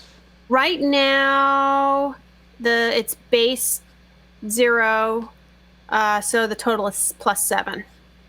Okay. Yeah, So it's really the shoulder arms is what she's good at. But Oh, so heavy that is weapons, you need to spend possible. 40 points to get your first rank there. oh, how much? I mean, the first rank in anything is only 40 points. Oh, well then I will take both. And here I was trying to conserve my points. Yeah, I will take another level of handgun Is and that heavy difficult weapons. for you? I don't think either one of those are difficult Is that skills. difficult for you? I don't think either one So then it is. would be 20 points. Oh, I see your point. Yeah, no, I'm sorry, you're right. Actually, it's only 20 points for your first rank in anything. Oh, It's even wow. cheaper. Thank you. Fantastic. And I'm definitely taking a rank in each of those. Because why would I not at this point? I have to make an adjustment to a piece of hardware real quick. Hey, Typing Ari, in. or someone else, can someone Yes, link sir. me the document in the chat? Oh Which- no, I'm not on the Dropbox. You mean I the actually can't do PDF? that. Yeah, Yeah. sorry, bud. Yeah, man, I'll do it, but this... Let me tell you something, Ari. You're on thin Not me, ice. other Ari Steve. You are on thin ice, my friend. Is it I not don't- for print? Is that the one? Well, no, it's not that one. Although, you could technically use that. Is it Really? 1123? It is... Cyberpunk RED Core Digital 122 underscore parentheses 277. 277? Yeah. Yeah, I got that one. Okay. That's technically We could. a public Yeah, release. just give him the whole code, guys. Yep. I don't think that's a code. I think that's a Code. date. I think that's a release date and version number. Listen, buddy. Okay. I'm going to take points in paint, draw, and sculpt. Are you? No, not at all. Okay. All right. Well, Cassandra, is there anything else you think you'd want to advance? You know what? So there's different sides to Cassandra's life, right? So there's the blowing stuff up and the tech and the shooting and all that, and I Right. feel like now she's pretty well rounded. But the other is the progression through, her religion. Right. And I think there she could probably use some points in her, charisma, her cool points, which I love that that's like a stat category in, Yeah, in Cyberpunk. It Being largely cool. it does Yeah. represent being cool, but that's actually kind of a secondary play on it. It's about keeping your cool, which Right. invariably is what makes somebody be cool. But the way that skill is best described is like when the bullets are flying in every direction, you're the person who doesn't panic. All right. But that's So I also the think- guy who's best at being like aloof and mysterious and like, who the fuck's that? Oh my god, they are incredibly cool. I think Hello. I think then the area she'd probably want to improve a little bit would be, I don't know, either Well, I'll tell you wardrobe one thing. and oh, I'm sorry, go on. No. Okay, you finish because I'm looking something up. But you go ahead. Okay. So on one hand, wardrobe and style. Mhm. I feel like that's a fun attribute for a weapons tech, to add something, it adds a little something to the stuff she's building, that it's not just a utilitarian, murder robot Oh, wow. or just a cool fold up gun or whatever. No, there's like some flair to it. You can make consumer products at that point. You know, you're not just an engineer building the underlying tech. You're building fully refined consumer products, things that people could build an ad campaign around at that point. Yeah. And I think, if I'm moving up in the ranks within the organization, maybe I want to look like more than just an ordinary tech. I'm not just, a mechanic. I'm not just fixing stuff. There's something a little different to it. So I think that's where I'm going to go. I think I'm going to add a little wardrobe and style. I'm going to be a little cooler. She's just getting a little cooler. Listen, guys, I don't know if you noticed, but Cassandra's going to get a lot cooler. Fact. That is something I my don't child. know if I can handle this. I was also going to say too is that I'm thinking about the kinds of things that you would naturally get better at. Through taking the kinds of classes that Children of the Dusk teach, and I think that concentration would probably be something that would make sense if you wanted to invest points in it. Possibly lip reading as you go around spying on each other to try and gain leverage inside of the organization.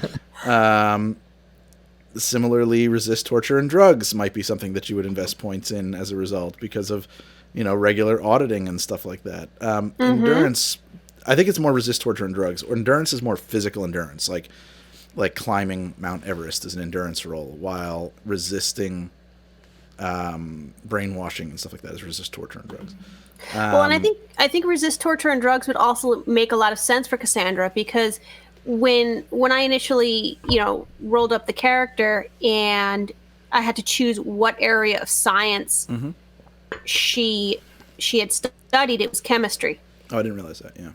Well, for sure. It was chemistry, and she also, she built an air hypo into her arm to inject people, or I guess herself if she needed to, with various drugs, and she plays around with that kind of stuff. She's got nasal filters in case she drops a vial she didn't want to drop. Yeah.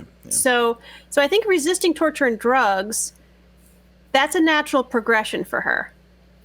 That makes sense, as does bureaucracy, maybe accounting, business, cryptography. You've taken over the job of writing a newsletter, if I recall. So composition is a factor. Yeah.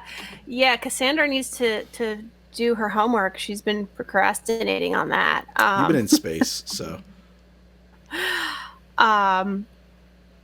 All right, where is resist drugs? I'm trying to see. Willpower, if you're looking at that character sheet, I'm not really sure where it is on that character sheet. Awareness. I'm just scrolling. It's not a tech skill. Is it? Oh, it's a body skill. That makes sense. So, yeah, I'm actually I'm not that great at that. I will definitely take a point or a level there.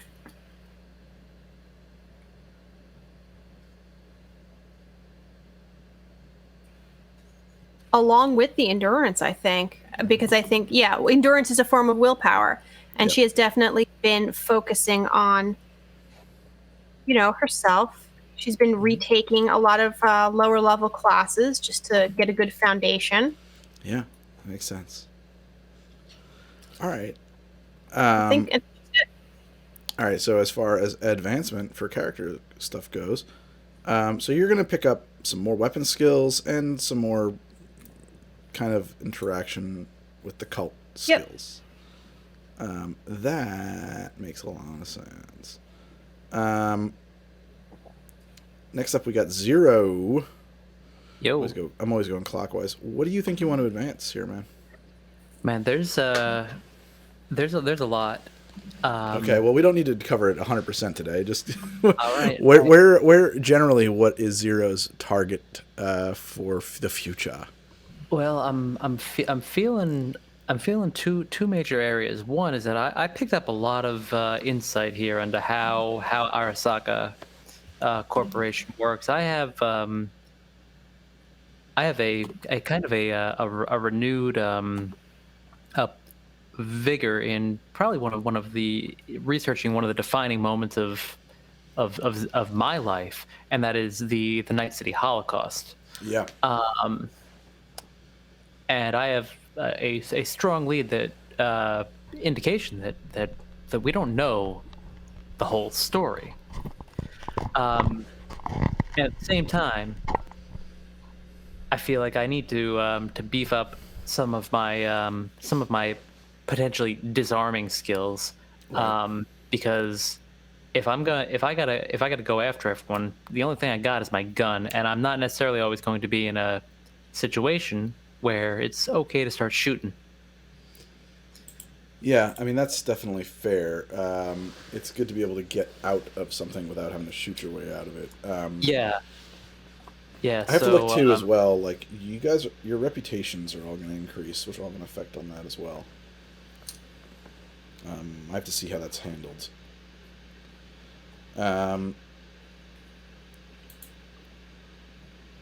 Well, what are you thinking, man? Well, I think first I ought to take a rank in martial arts and melee weapon. Wow. Okay. Martial arts. What specialization are you going for? Oh, I got to choose that now. So the whole thing with martial arts is, if you just want to get good at fighting, you should do brawl. Martial arts is an expensive skill, and the purpose is that it, if I'm not mistaken, I can check right now. I think martial arts does something like it ablates armor or something, but mainly you get access to a series of like special moves that only martial artists have. You know, that sounds a little more complicated than what I think I'm going for here. So You're talking regular melee. yeah. So I'll pick up a rank in melee weapon, and I'll also pick up a rank in So that rank in melee weapon is going to be that is my first rank in melee weapon. So that's going to knock me down 20 IP. Correct. And that brings me down to 435. For anyone keeping track at home, I actually made a spreadsheet to calculate this automatically, so we can go a little smoother. You got to share that with the crew. I will. And then I'll add I already got a four ranks in brawling, so I'm gonna add a fifth one there, and that's gonna be 100 points. Okay. Now, in order to prep myself for doing some deep digging here into Arasaka, I think I'm gonna have to. I think. I don't want to make that joke. I don't want to make that joke. Yeah, dude, stop dropping softballs, man. For real. Oh, hang it, dude. You're better than that. What? Did I miss something? I feel like if you wanted to prep for that deep digging, you might want to invest in some points of lube. What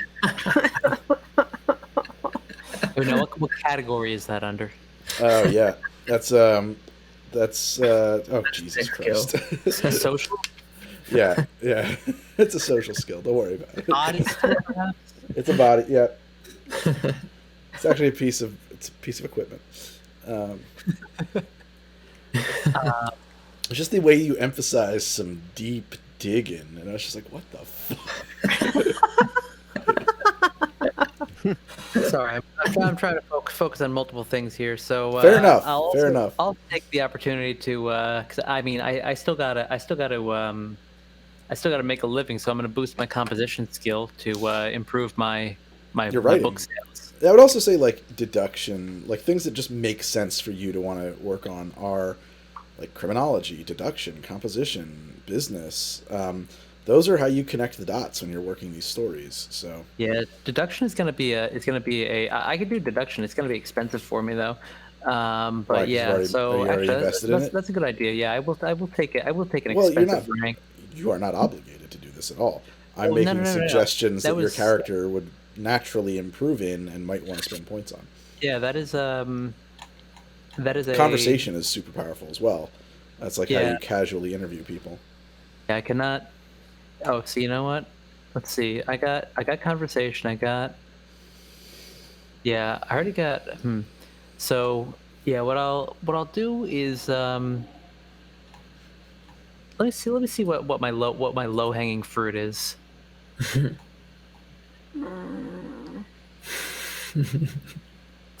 No. I feel like someone else can pick up the low-hanging fruit. That's all. So I gotta ask you at this point. I'm not going to appeal to how Liz. are you That's cheating. feeling about some of your life choices? No comment. Wait, 0 or? I'm gonna put a rank in conceal and reveal object. Always useful. Oh man. Go ahead. No, I can't. Am I? Honestly, I feel like this one's a bit of a stretch. I don't really have one for this, but What conceal and reveal object? I see what you did there, Greg. It's a bit of a stretch. I don't have a joke for that. I mean, all right, whatever. I just don't. You guys are talking in some kind of code. Right. And Greg, what's hey, I'm not looking at the book. What's the 100-point level? Is that going from 4 to 5? I think that is correct. I'm checking right now. The 5th rank of a typical skill is 100 points. The 5th rank is 100 points. Okay. Yeah. So let me boost up.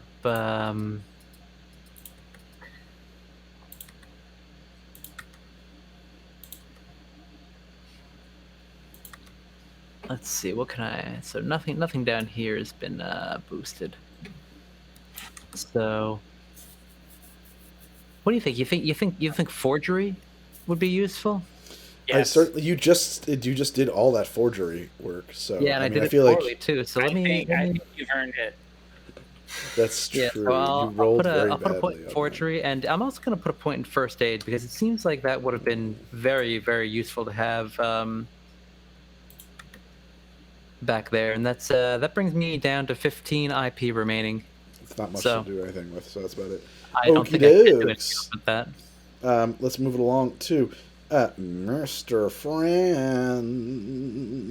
What you up to with your character advancement, Mr. Friend? You got a bunch of experience points too.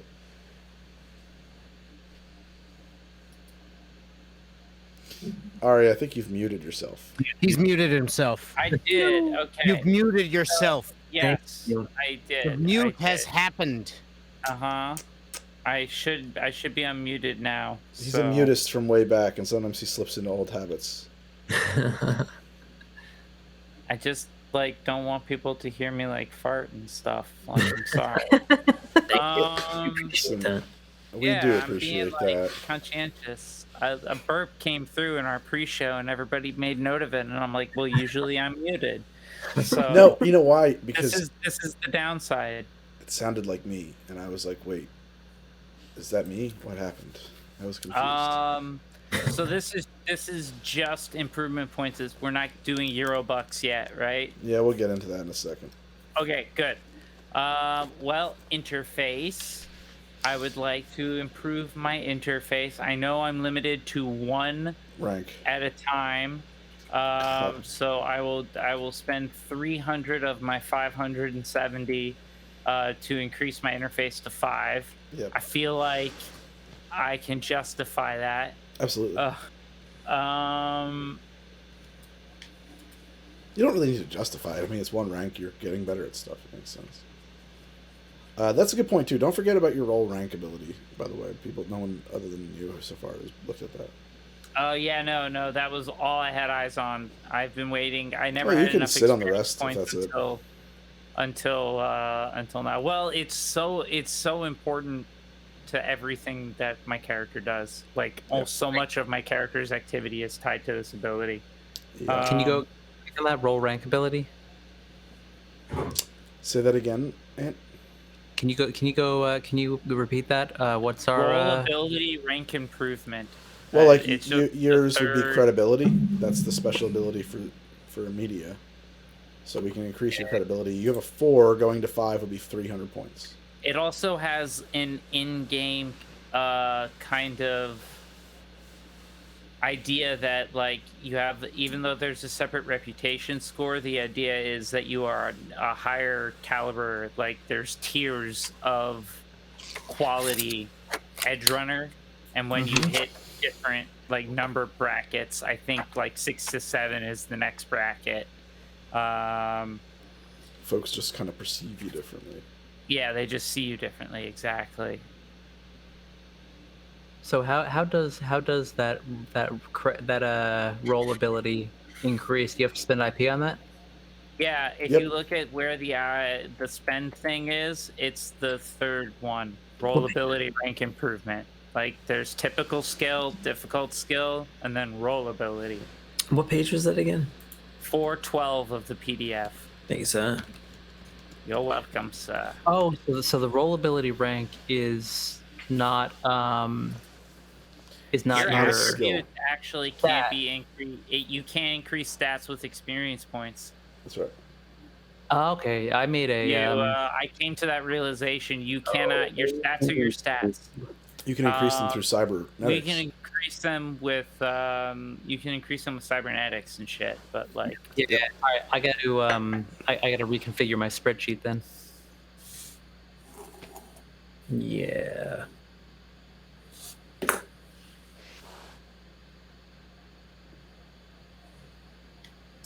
And Greg, what is my rank in credibility? 4, you said? Everybody started this game with a rank of 4 for their roll ability. So yes, you have 4. The 5th rank is 300 points.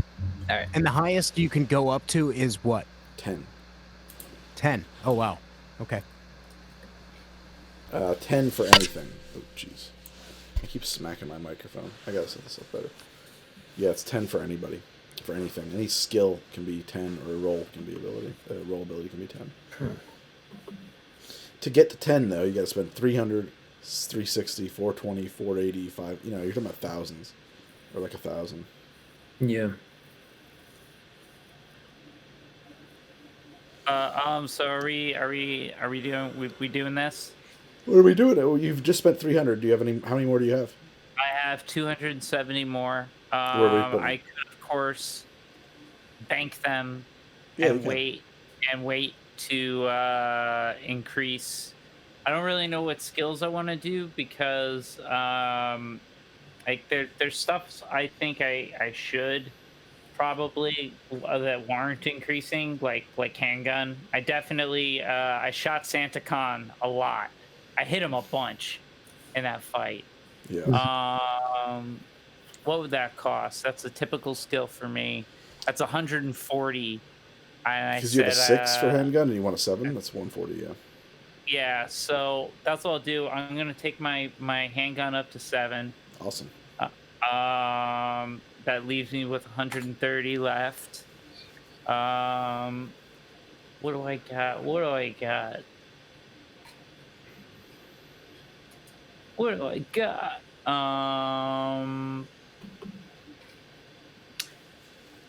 I'm going to take my stealth because we did a fair amount of sneaking around. I would like to Sneaking take is my always good. stealth from 4 to 5, and that's 100, and that'll Mm-hmm. leave me with 30 IP. Sneaking is always a good thing. Okay. Yep. Well, That's it. That's my yep. improvement points. I'm Mr. done. Mr. Lady the Rabbit, What's up? where are we putting your points? All right, so I think after everything that the rabbit has been through, the one thing that I'm going to put the most in is the ability rank improvement. So to go from 4 to 5 would be 300 For your roll ability? roll ability. Yes. Yeah, so you want to bring up combat awareness to 5 points. Yes. That's a big one for you because you get to do a lot of different things with that. Yeah. And I just found out that I could spend all 5 of the points different ways at the same time. I don't have Yes. to use them all for one specific thing at a time, That is correct. which is a game changer. I didn't realize that you weren't playing it that way. Yeah, I thought you could only pick one and then dump points into it, and then you had to like switch it out for something else. I feel like the rabbit over time, over the break, is definitely going to be working on her dexterity. So I'm going to put a +1 innovation, which will be 160 for me to go to 7 to 8. Okay. And then I think for the rest of my points, I'm going to go 4 to 5 on stealth. Because That's great. another, I think we're going to be looking at staying out of the line of fire and getting the drop on people. so we don't get shot at as much. And Yeah. stealthing our way into the proper spot to snipe people is kind of where her head's at. Okay. All right. Well, that was quick. All right, because that sounds like it's everything, right? Yeah. Brant, Yo. Okay. what do you want to get better at? Well, I'd really like to be better. I'd like to up from a 6 to a 7 in persuasion. That's something I'd like to points. do. What was that? 140 points for that. Cool. I can do that. Negative 140 for XP.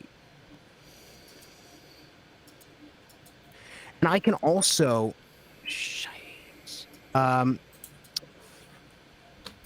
another thing that I think I'd like to up in is my performance skill of acting cool. So acting. Yeah, 0 to 1. Okay, that's only 20 points. And I can only go from 0 to 1. I can't go to Correct. 0 to 2, right? No, yeah. I mean, you could just bank your points, and then at the end of next session, declare that you're increasing it by another point.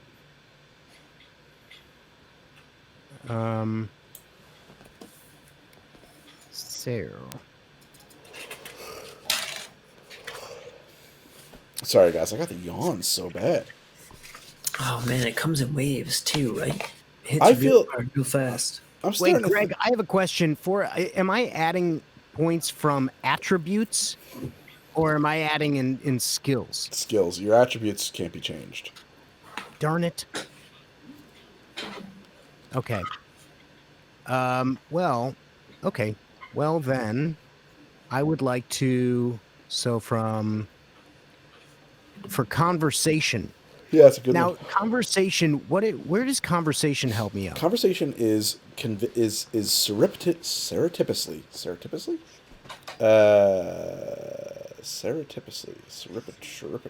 Secretly getting people to reveal information they would otherwise not want to reveal through conversation. Getting people to trust you. Okay, Now- so I've got this 6 to 7 there in persuasion. Yep. I'm going to do 6 to 7 in persuasion. I'm also going to do It's 140. 140 from 0 to 1 in bribery, which is cool. Yep, that's 100. You're up to 150, 60. Plus, you did 0 to 1 in acting, so that's 170, 80.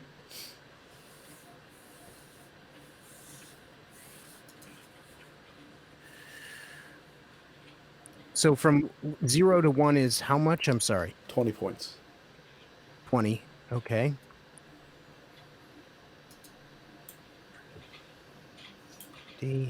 And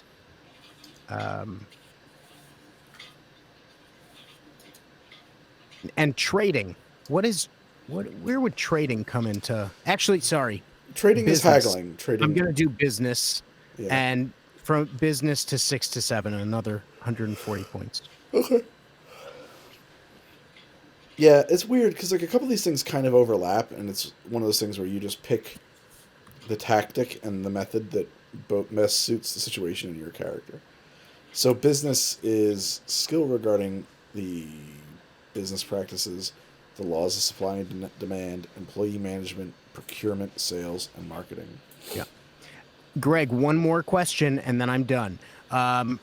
When I adjust things on my character sheet within Foundry, am I messing with base or am I doing a manual mod? So in this case, you're messing with base. Okay. Manual mod would be like, hey, for an hour you've got a +2 to this thing, and you put that into the stat sheet. So I gotcha. Yeah. Great. All right. I think that's it.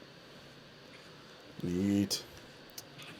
Well, let's mix it up for a second here, because in a second we're going to talk about spending some money, buying some cyberware. We're going to chrome up in a bit.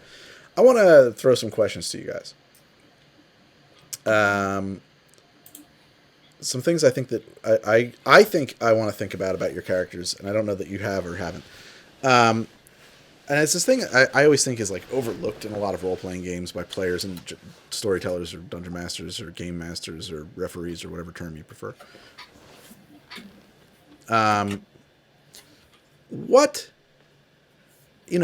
Nobody... A mistake that I think happens with a lot of role-playing games and players is that you basically have a character who goes to work to make more money to go to work. And in reality, that is what I do. But in reality, I don't think normal humans do that or want to do that or live like that. Like I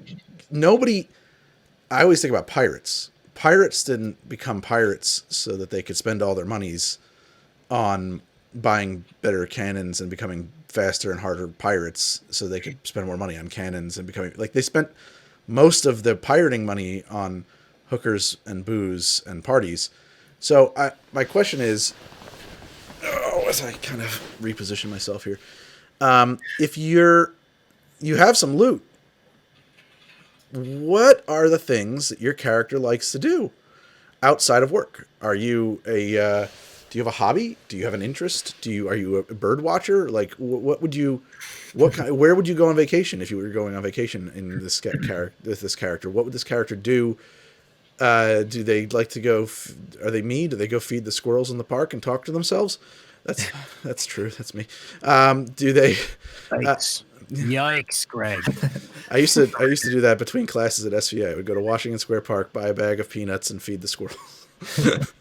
just really practicing for disheveled old man in the future. I'm one bird feeder away from being that lady at the end of Home Alone 2. So Greg is like one of the too much tuna guys. Like, I'm just borrowing people's news. Bill Faison or George St. Geegland, but he's one of them. I'm just borrowing people's newspaper. Are you going to read that? Are you done with that? I'll take that. Thank you. And feeding the squirrels. I do like a good schmear. I love a good bagel. So one of the things I think about then is in that, and just answer as it comes to your mind. I would ask, like, what is your character's favorite TV show? What is your character's favorite movie? What is your character's favorite food? Their favorite type of music? And what is their hobby? What do they do with their free time? What's their source of entertainment? I think a hobby and a source of entertainment are two different things. A hobby is, generally speaking, something that requires creative energies, and a source of entertainment does not. Because they're real flesh and blood breathing people, right? Like, they're not just a machine that is input-output character job all day long. In fact, I mean, I don't know, most people probably think of their work as being in the way of what they really want to do. Right? So, I mean, you're all freelancers, so to some degree that's probably not true for you, but I just think about that, right? So what do you got? Who's going first? Go for it. What you got?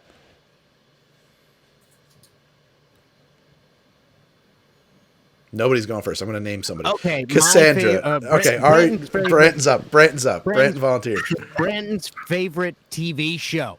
Okay. And wait, I want to point out, this doesn't need to be a show that's on TV. You can make this thing up and it will exist in the setting. Yeah. Okay. And this is the year is 24. Are we in 44? In the year 2045. 2045. If there is man a is still show. alive. There is a show called In the Tank. In the Tank. Now, it's an offshoot. It's an offshoot of Mark Burnett's Shark Tank. However, if you do not get a deal from the Sharks, I think we know where this is going. They throw you into an actual Shark Tank. Oh, no. Yeah, it's unfortunate. That's why if you don't get your numbers right, Mech Mark Cuban is like... Is it just his Sorry, head? you gotta go into the tank. Mecha Get your Cuban. numbers right. It was a great idea. It's not a business. It's a product. Get in the tank. with the sharks. Okay, so that is my Old favorite man show. art. Do they stay in the tank until they're dead, or is it like you got to go in for 2 minutes and then if you live, you can get out? Correct, Okay, correct. so- I mean, you're probably going to get a limb taken off. Yeah, you're gonna lose some pieces. It's fine. Um, Does the so, audience yeah, gamble on this? Is it like Mech the Running Mark Man? Cuban. Another thing that I like to do is, I mean, really, when you're an executive at my level, you are planning out your, like, in my apartment, in my executive suite, I have a full, like, Homeland-esque board of all the people I interact with and gathering all of the information I can on each and every single one. Oh, there's a name for that. Oh God, a something file. Oh God, some president had one, like a file, or Dayton file or something like that. And actually, yeah, the Cyberpunk RED core book talked about that being a thing your agent can do. I'm gonna look this up right now because they use this exact term, and so this could be like a thing that actually you can do it on paper like that, but like you guys all have agents, which are semi-sentient little pocket AIs, you know, smartphones, unless you have an internal one like Mr. Branton does. And they literally act like agents. Like they make phone calls on your behalf and plans and organize things. But they can also be set up to tell you, and you can alter their personalities and stuff like that and tailor them to your character and how you know, that's the thing that people do. They customize their thing. And there's a whole thing here about what your agent can do. Shit, I'm trying to find the actual thing about agent. So that's what I like to do page at night, 225. trying to build up information on these people. Yeah. Because I a lot of stress goes into being an executive. I'm always in fear of losing my job, losing my status, and it's a dog-eat-dog world out there, and I need to be prepared. So I'm constantly working on that. So here are the things your agent can do just off the top of it. I'm going to read the whole entry for agent. A self-adaptive AI-powered smartphone that learns how to best fit your needs simply by interacting with you. While not a true AI, it is more than capable of replacing any need for a secretary. When you sit back and allow your agent to manage your life, everything is easier, including making sure that you have time to do what you need to do. Crimes, killing people, getting away with it, all the rest, instead of going to the store to get something you forgot. There are many reasons why almost everyone has one. Things your agent can do. Make phone calls in voice or video and record them, forward them, or send them to voicemail, which pretty much only agents actually end up listening to anyway. Surf the data pool. Scan the data pool to locate a known location and bring up directions, so GPS. Keep your schedule for you and act independently on events, like ordering a gift and having it delivered to the recipient. Maintain a personality complete with name, voice, and virtual body. Some particularly lonely individuals reprogram their agents to act as surrogate lovers or friends. See Her. Oh, dear. Ooh. You guys see that movie, Her? Yeah. It was a good Loved flick. it. It was like that. I hated the interface in that video game he was playing, though. Remember that game with like the mushroom hunting man? And he just like had to go like this, like doggy paddle to play the game all the time, like holographically. He was just like constantly like flipping his hands in the air to make the guy walk. It's just so bad. I mean, who would play that game? It would be terrible. Record audio and video to the agent's standard memory chip. Link to your cyberware to share data storage with them in the agent's memory chip. Link to most appliances in your living space. Monitor your use of easily acquired resources, cheap, everyday, or costly, and automatically reorder them when you get low at market price. Oh, cool. So I'm out of toothpaste. The agent will take care of that. Recommend a future course of action based on your personal goals. AI may suggest unwise actions. That's interesting. In addition to all of this, an agent gives the user +2 to their library search skill and +2 to their wardrobe and style skill, but only if you wear the clothes your agent suggests for you, which change every season. Multiple agents don't multiply this bonus. I think that maybe it was in an earlier thing that I had read, but like, yeah, there's I think it's called a Danton file or a daily file. It was like, I think it was FDR. He had a secretary, a personal secretary, who kept a file on everybody he had ever met, or maybe it was LBJ, and that personal secretary's name is what this file became known as. And so, like, he's gonna have a meeting with somebody, and like everything, like just like every piece of relevant information would be at his fingertips, like the names of his kids, the names of who his kids are dating, what they've been, how they're doing at school, like just so that he could appear to be the friendliest, most well-versed person in the universe. Just like, how's it been? I haven't seen you. And realistically, he had just finished reading this file on this guy to prime himself on the status of their friendship. It was like the most calculus, cold-hearted thing you could possibly imagine. Like, oh, right, we like barbecue together. That's what we're about. Me and old Palsy. Sounds like the inspiration for Michael Scott's Rolodex. If anyone's seen The Office. I've never seen. I actually never seen The Office, other than the limited amount of research I had to do to make an Office episode for How to Drink. Oh well, there is. I'll give you the 15-second rundown, if that. But there's an episode where like someone else had to use Michael Scott's Rolodex, and and it was basically that thing with like the information about everyone that everyone he'd ever met to make sales, except it was written in this like code that like he couldn't figure it out, and he kept on screwing it up and embarrassing himself. Whoever had figured it out, I forget who it was. Gotcha. Oh, it was written in code. My internet is not so good right now. Everything's so green. like the gag in the episode was he wrote something in orange. And like the guy just like read it out, and he's like, "Oh no, I wrote that in orange because aren't you glad you didn't bring that up?" Wow, that's awful. Holy shit. All right. So here's the thing, Ari. I respect that, but sitting around and perfecting these files is okay. I'm also yes. I visit strip clubs. I get prostitutes. Okay. I'm hanging out, walking the streets, looking for opportunity. I go to movies by myself and look at people who are paired up and kind of think about how I don't have that. Okay. Okay. Lonely man. Wow. Doesn't know all right. where he belongs. Just so that we're clear, your favorite things are a TV show where people get fed to sharks, keeping meticulous files on your competitors, and stalking lovers at movie theaters. Look, Greg, when I told you that a lot of my identity was wrapped up in this job, I wasn't lying, man. I understand.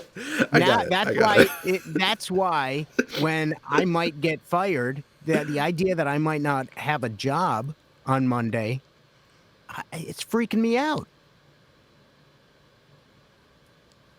That's funny. All right. So, what is his favorite food? If Branton's if he's gonna spend the loot tonight, it's a celebration. We close the deal. We're going out to where we going? Oh, Korean barbecue, baby. Korean barbecue. I love it. All right, yeah, he loves a Korean. He likes that bibimbap, man. Get me that bibimbap. That's awesome. You ever been to a real Korean barbecue where they like come out with the coals and like burn your feet and shit? Oh yeah. There's like people who are not in New York City, like there's no square footage in a New York City restaurant, and yet they will have indoor Korean barbecue on like the 6th floor of a building in Koreatown, and they come out and like with burning hot coals in basically like Coach, like you're sitting in Coach, and they're just like, okay, here they come, and they just dump them on the table in front of you, and you're just like elbows and knees everywhere, just like like in a pile of burning hot coals. That sounds torturous. Yeah. I've only been out for Korean barbecue a couple times. It's great. Okay. And what kind of music does he listen to? Does he listen to music? What's Branton's thoughts on music? Yeah, like full on death metal. Just death metal. Does he work out? Yeah. He works out to death metal. He keeps fit. There's a corporate club, of course. Of course. So there's some schwitzing, but really that's work. Yeah. That's part of the job. Schwitzing. Sweating. That's what I thought. Okay, sitting in. Okay, I was gonna say because that's not It's not kibitzing. No, you can kibitz. You can kibitz on a schwitz. schwitz. Yeah. Yeah. Oh boy. Kibitz with the Greg and Schwitz. his eternal desire to be a Jew. So A my kibitz- grandmother I spoke will Yiddish, explain but again, not a kibitz well, is not and an generally event. pretty drunkenly. Hold on. But like you keep building a kibitz into like bigger things. A kibitz is just the act of bullshitting with somebody. Like Yes, and but have you? passing I mean, time. That's it. it's- We're kibitzing. Like It's what you do in a sauna. routine. but when I, Like, but that's wait a it. second, That's a routine. Ari, when I bullshit with my friends, it is an event. Okay, it is. Oh. As I look forward to it, it's on my calendar. It is the kibitz. Okay. I mean, I feel like you're formalizing things that aren't really meant to be formalized. That's Well, the point of a kibitz. as a mostly Gentile outsider, I mean that's what I'm doing. Yes, that's what I'm doing. Maybe it's not. I mean, halachically correct. That's all I'm gonna Wow. say.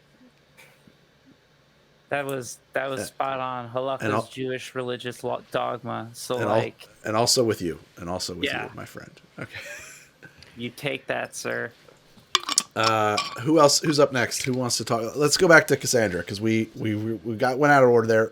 Thank you, Brantari, Yeah, no problem. for kicking us off with an excellent.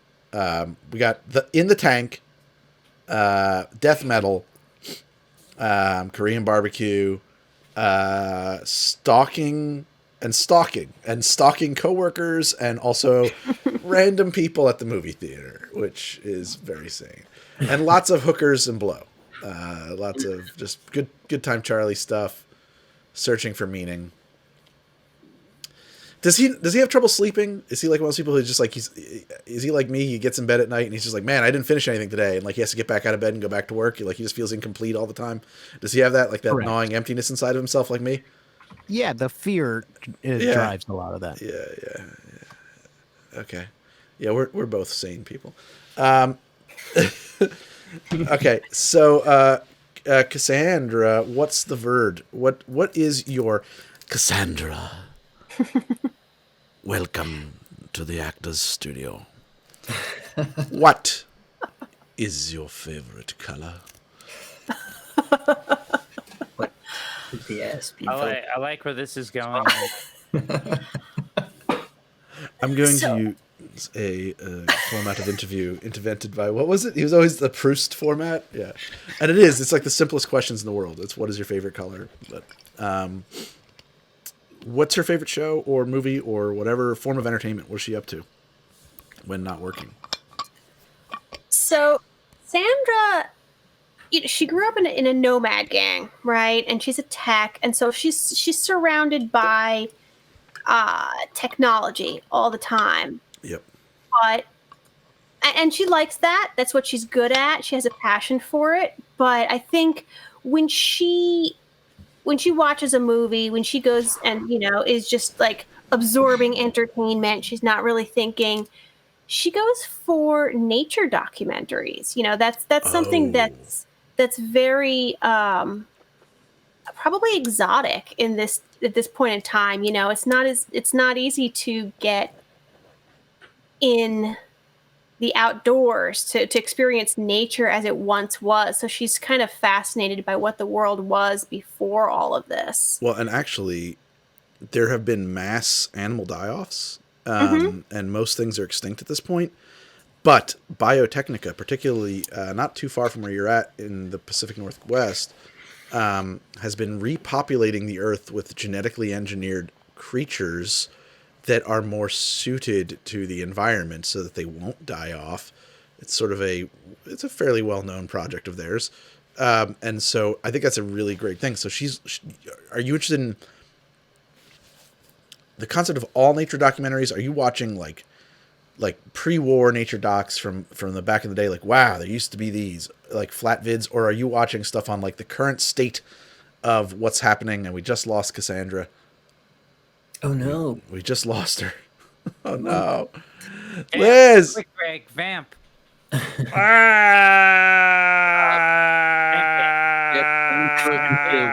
Is that you vamping lose is me? how you do it? Activate Vamp 9000. Shit, man. Guys, Vamping. no, I still Yeah, have- you're here, Zero. Anthony, I don't know where Liz went. Okay. Shit. Hopefully she'll be right back. Have her Well, run up here. Just have her run up and sit in your chair and answer the questions. Hey, she dropped out of OBS too. yeah, she's gone. Gow. Maybe her computer shut down or something. She's, Well- I mean, she's still in the same house, right? restarting. Yes, we're in the same house and we're on the same Wi-Fi. Oh, okay. Well, why don't we move to you for now, and then hopefully she'll reconnect in a moment. Or should we move to Mr. Friend so that you can go assist her with her computer? Yeah, let's do that. Let me see what's going on. All right, go figure it out. You go take care of that. Go score some brownie points, man. Make sure you very condescendingly point out what she did wrong with her computer. Do that. Just ask her if she's restarted it. Have you turned it off and back on again? Check the plug. Is it plugged in? I hate that question. Oh, wait. Anthony's He gone. turned his screen Yeah, off. That's very deceptive. Turning off your screen is not allowed. You're not allowed to do that. That screws up my brain. Yeah, just leave the empty chair. Greg gets a panic attack when there's like a button on OBS Ninja that turns your screen black. Just And it's like when I show up not wearing my show shirt, he just looks at me indignantly. That's what you're I wearing? mean, You're gonna be live with that? You sure about this? Like, I got an hour and a half, man. you know how fast that hour and a half goes for me? It is oh, Anthony, come back. She's back. She's back. By the time we're done with her stuff, he'll be back in the chair. So let's just get back to Cassandra. Gosh. Hey, Turn around, go back upstairs. hey Liz, I think that you properly reconnected, so I've got to run to the other machine real quick and actually update your URL. So give me 1 second, guys. And now I will ask everybody else to do some little bit of vamping. Activate Vampertron. Somebody else's turn. I've been really good so far, but I feel like somebody else should take the You've ball. been terrible. Yeah, and what no, else? I haven't. What else do you I've feel been about that? No, Ari, I you mean- do it, Ari. Somebody No, what? Ari, keep going. You were saying? You're doing so good, man. No, Did we Okay. just lose the entire Alright. stream? we might.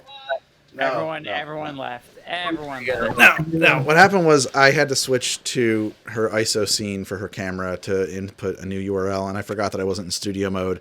And by the time I was already doing the copy and paste of the URL, it was too late. So I was like, fuck it. I'm not going to, I accidentally just switched this to black. I'm just going to get the job done. I'm not going to switch back and be like, whoa, and then go through the whole process of switching to studio mode so that I can do 2 things at once. And Well, I hope you didn't miss any of Ari's vamping. It was very enlightening. I didn't. yeah, do he's a much. crooner. I kept hearing you call him a crooner. Well, he- I know, and then I said I made an emaciated Don Rickles joke. That's what I said. Like that's my goal. I kind of wish I wish I had my whole gaming computer and rig was over here because I kind of like. I the just idea want. of Can I hanging say out at one the thing? desk. Chair is great. What's up? What? Ari David, King of the Vamps, just rocked that vamp. it's He true. really did an amazing job. Highly impressed. I thought at the beginning, I was like, oh, Zero he's no longer going to be King of the Vamps. I'm feeling then no he picked it up. condescension. He picked it up at the end, and he took it all the way into the end zone. And The- that's why he's King of the Vamps. The Yeah, we're best talking thing like about the stat way vamp that here. It's a Ari, supportive group of people. the best thing I think I love about the thing I love most about Ari David's vamping is that it's so subtle. You don't even notice he's vamping. It's like he's not vamping at all. I feel like perhaps you might be mocking the manner in which I vamp. Usually where I open with, okay, it's time to vamp. It's crazy, and he can say that straight into the microphone. And it's like it just like confuses your brain. It's like having a laser dazzler shot into your eyes. You know, just moments before the feds arrest you. Look, I'm like the guy who does magic tricks but shows you how it's done.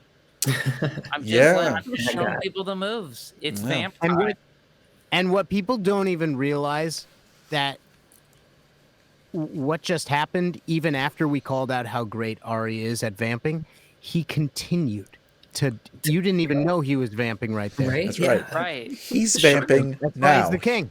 He has the king not of the yet vamps. stopped. He hasn't transitioned out of the vamp. It's amazing. All right, Cassandra, we were just getting to you like nature documentaries, and I was asking you, are we looking mostly at nature docs from the before times, like old archival flat vids that you're like hunting for that are kind of hard to find now, or are these things that are contemporary retrospectives, or that are contemporary nature docs about like the current state of affairs around the world and what's still alive and like the bold new future that Biotechnica is building for you in the forests? I think more of the old stuff. I think she keeps an eye on what Biotechnica might be doing for the future. Yes. But I think when it comes to, I'm sorry, do I have an echo or is that just me? Yeah, no, you have a severe echo. Give me a second. Ugh. I was hoping it was just my own ears. No, it's over here. It's my. Did you mute? I know what it is. Okay, sorry about that, guys. Sorry about that, everybody. What kind of nature documentaries are you interested in? So it's mostly, a fascination with what happened before, what existed before all of this. So definitely the older, hard to find. Okay. Like you said, the flat vids. I keep an eye on sort of what Biotechnica is doing, but I think, as a member of the Children of the Dusk and all that, I'd probably consider that to be some sort of abomination. Yeah. I would also say, okay, so this is way beyond entertainment, though, because this is a hobby. You have to, you're like, there's no Kim's video. I mean, there's no Kim's video now anyway, but there's no Kim's video in Night City 2045. You are hunting through ruins, like in your spare time, looking for old films and stuff, and Yep. and data chips and Blu-rays and Betamaxes and shit. All right. Well, I grew up as a nomad, so, I was a scavenger to begin with. A lot of my technical skills were getting stuff to work that shouldn't work. A lot of my early cyberware was, I don't know if we've really gotten into this on the show, but scavenge off bodies and stuff. I'm not shy about cleaning up old garbage and making it work. I might be in a slightly different place now, but, Cass doesn't come from a glamorous upbringing. Yeah, as my grandmother would say, waste not, want not. Mm-hmm. You know? So that's why she would have, she would get like a jumbo jar of cheese balls from Costco. And when she's done eating all the cheese balls, she would just store things in it, but she would never clean out the orange dust. So it was That's great. for Greggy. Gregory, have one of these pralines. No. It's covered in orange cheese doodle dust. Just have one. You need it. I don't.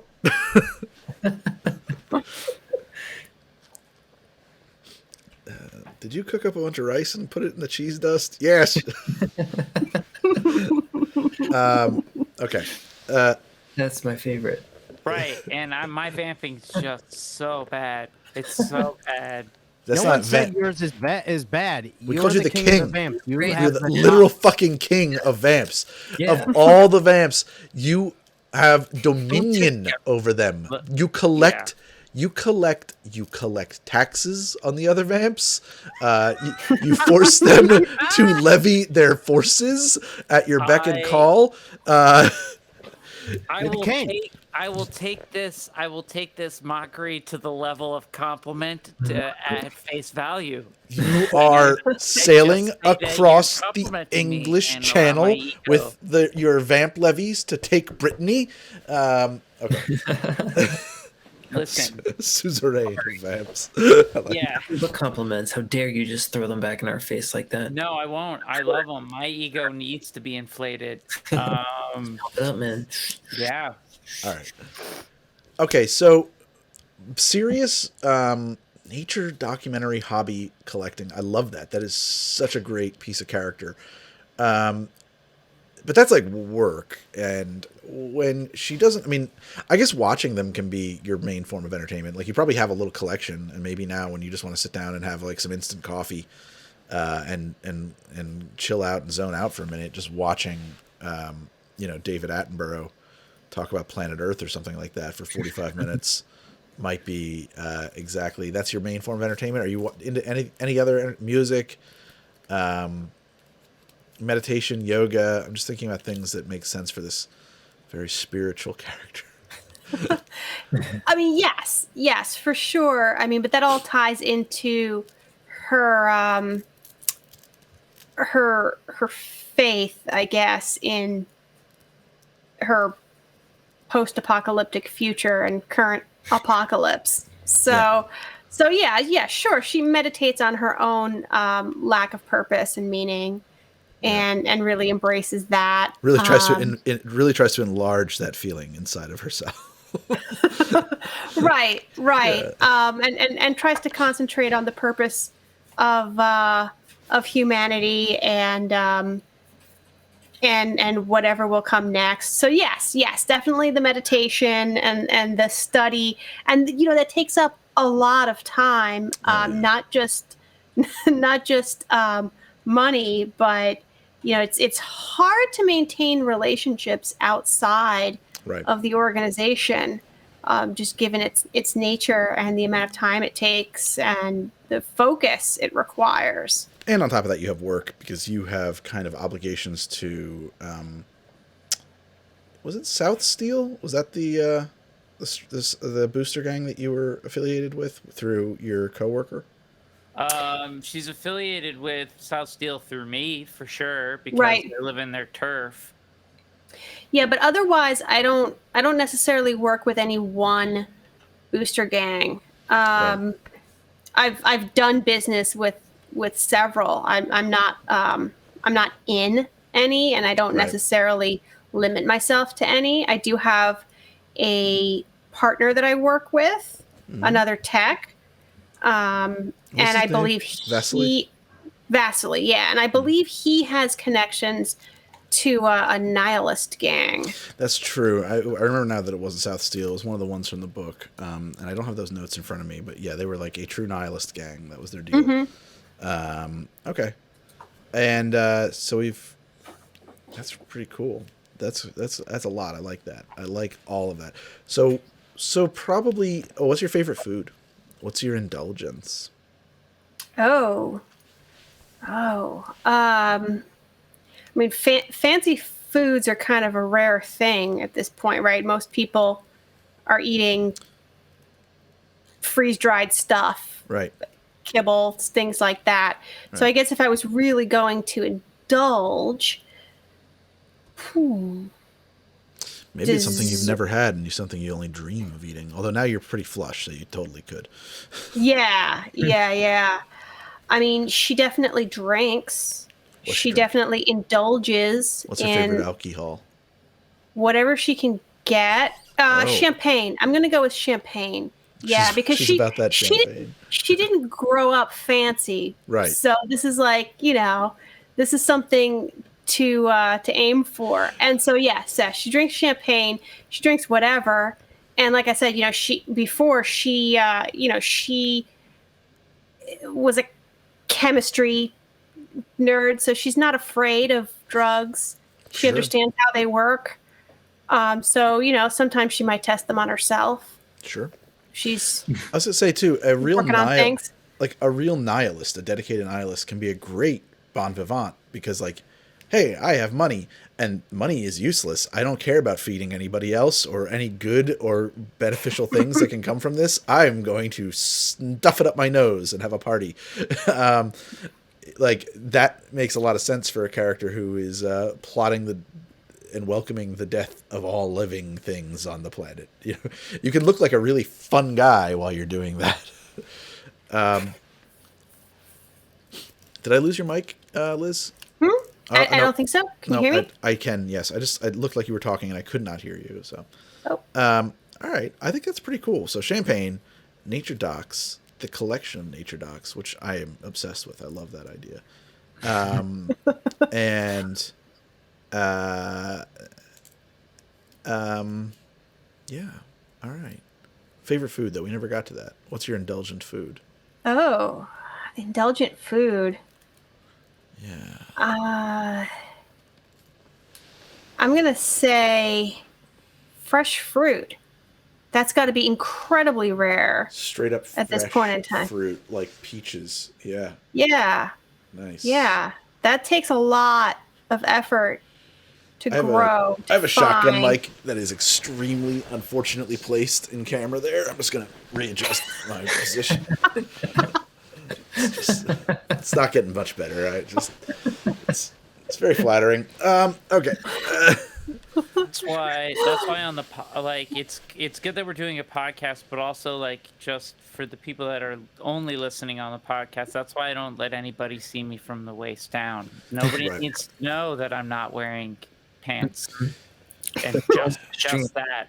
For the people who are listening exclusively on a podcast, let it be known that I was sitting in front of my camera on a couch here in such a posture and reclined fashion with a shotgun mic, a Rode NTG2, kind of under mic'd to keep it away from my eye line in such a fashion that it lined up exactly.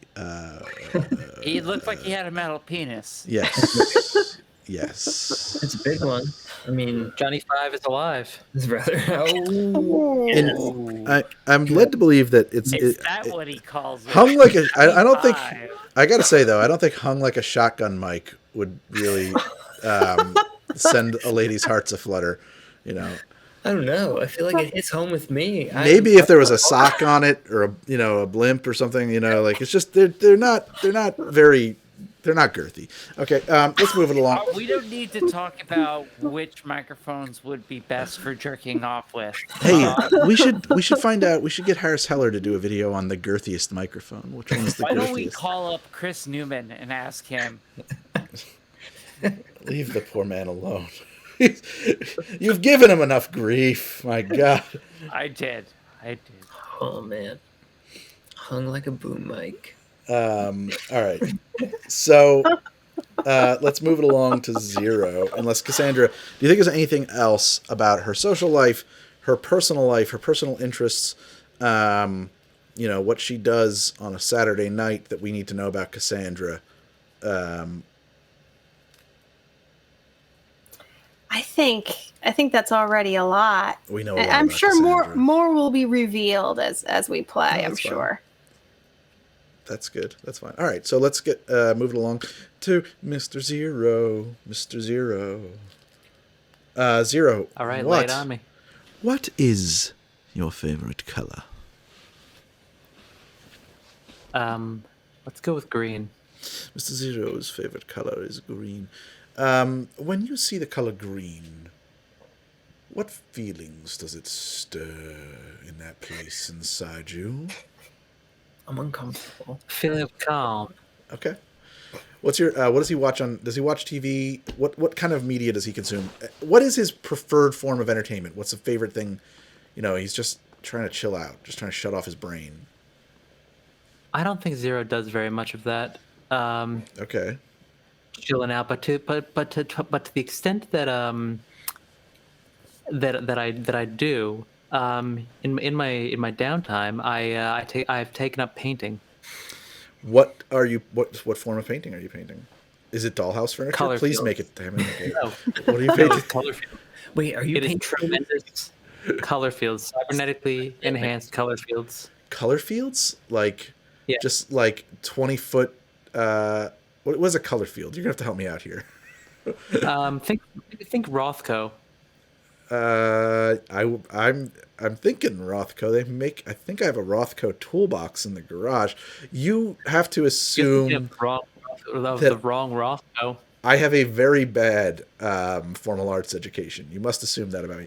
I'm picturing like 20-foot canvases of one color. Is that what he did? More or less, yes. Okay. So you just paint one color. You could have just said that. And, well, there's a name for it. It's color field painting. Color field painting. Oh, here we're getting the Wikipedia. synopsis. Thank you. Listener and viewer editor Deb lets us know that color field painting is a style of abstract painting that emerged in New York City during the 1940s and 1950s. It was inspired by European modernism and is closely related to abstract expressionism. While many of its notable early proponents were among the chat is moving too fast. Well, damn it. Now I can't. Son of a. The chat was paused and then it moved. That's Everything got deleted. Oh, really? Oh, Nightbot. Nightbot. Nightbot. All right. The entire start treatment. We did that to Felicia Day once. Anyway. The entire here we are. Movement and play. The movement places less emphasis on gesture, brushstrokes, and action in favor of an overall consistency of form and process. Oh, I see. So it's a very formalist painting style. Anyway, it's something that I prefer to just lose myself in, and I do try to incorporate some sort of cybernetics into my paintings whenever I can. Interesting, like into the mechanics, like the process. Into the final product. So paints where they may be temperature sensitive, using some of the same technology that goes into the tech skin. So whether one thing that I've been working on is a painting that can approximate some kind of reaction to the mood of the person viewing it. Okay, very cool. All right, these are awesome. And I did just look up Rothko's, and I am familiar with the work. Thank you. It is kind of what I was picturing. All right, so, are these just for you, Zero? Or are you trying to get these into like showing? Yep. Are you trying to get these into galleries and stuff? They are just for me. If anyone would come over to my place, which nobody ever will, they would just see probably like a room full of these. Oh, okay, all right. He's like, nobody ever will, but nobody's asked to also.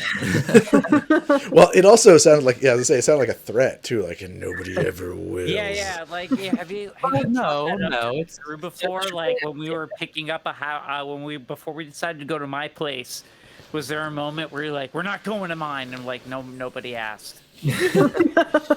I don't remember that, but sure, we can go with that. Something you think that happened? I think that happened. No, that's a subject that I just skirt. Listen, if the rabbit caught a whiff of this coming from you, Zero, she would 100% be like, I'm coming over for dinner. What day do you want me there? I'll come over tonight and tomorrow if you want me to. But like, Zero, don't you want a 21-year-old girl to show up uninvited and alone for dinner date at your apartment? 2 to 5 years older than Rabbit, and she treats me like a grandpa. Because you kind of are. A little bit. He does. I would say Mr. Friend is curmudgeonly. Curmudgeon. He is in good shape. He doesn't have osteoporosis or anything. I do. 3-year-old man. Is that the standard? Wait, is that the standard we're going for here? He's osteoporosis. His bones have been checked out. He's fine. He's fine. So maybe just a little more insight into Zero's personal life. I do put off an appearance of near homelessness, perhaps, or it's derelict. Hobo. Yeah, but it's chic. I actually am kind of a poser in that I have my own place. How old is Zero? That hasn't been determined yet.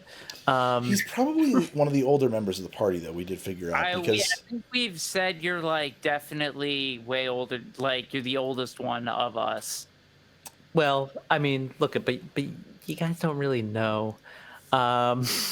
He's in that indeterminate. He could be anywhere from like a really rough 28 to 45. Yeah, and the fact that I could potentially like not have a place to live. Like I know what I mean. I kind of don't necessarily know where I go when I go. Okay. Hopefully it's I think it was in the Cyberpunk 2020 book they broke down like the different like fashion movements that were currently in play, and like bag person was like a thing. Like there was like derelict was like a thing. Like high fashion street person, you know, like pre-distressed garbage bag jackets and stuff. Like, is it like to that degree, or is it just like he looks like he rolled out of, you know, like a flop house or something? No, I look exactly like my art. I need an act. That's a very abstract answer. I don't know what that means. Your art, you paint big squares of color. This drawing right here next to my head. Oh, that okay? Yes, the amazing art that Heather Vaughn did for the show. Yeah. Okay, now I understand. Okay. So good, so good. Big ups to Heather Vaughn. Do we still do big ups? Is that a? I'm cool, right? That's cool. I'm still relevant. So It's cool. you paint. He's 45. Do you consume any media? I listen to music. What kind of music? Ambient. Yes, of course. Of course. You don't read the work of your competitors. You don't follow the newspapers or. I mean, scream I do. sheets. I stay up on things, but I always have an ear to the ground. I stay focused on what I'm working on, though. Right. So you're not like that person who every time he shows up, he's like, "Oh, I just read a book about that." You're not that guy. No, I give an appearance of being better read than I am. So if someone were to really press me on things, they might reveal some holes in my knowledge. But yeah. Okay. All right. Cool. Favorite food? Favorite food? I feel like I've got kind of a utilitarian diet. Like whatever is convenient. I don't do a lot of cooking. Well, okay, but in a non-utilitarian vibe, Yorinobu Arasaka's taking you guys out for dinner anywhere you want. Money's no object. What do you want?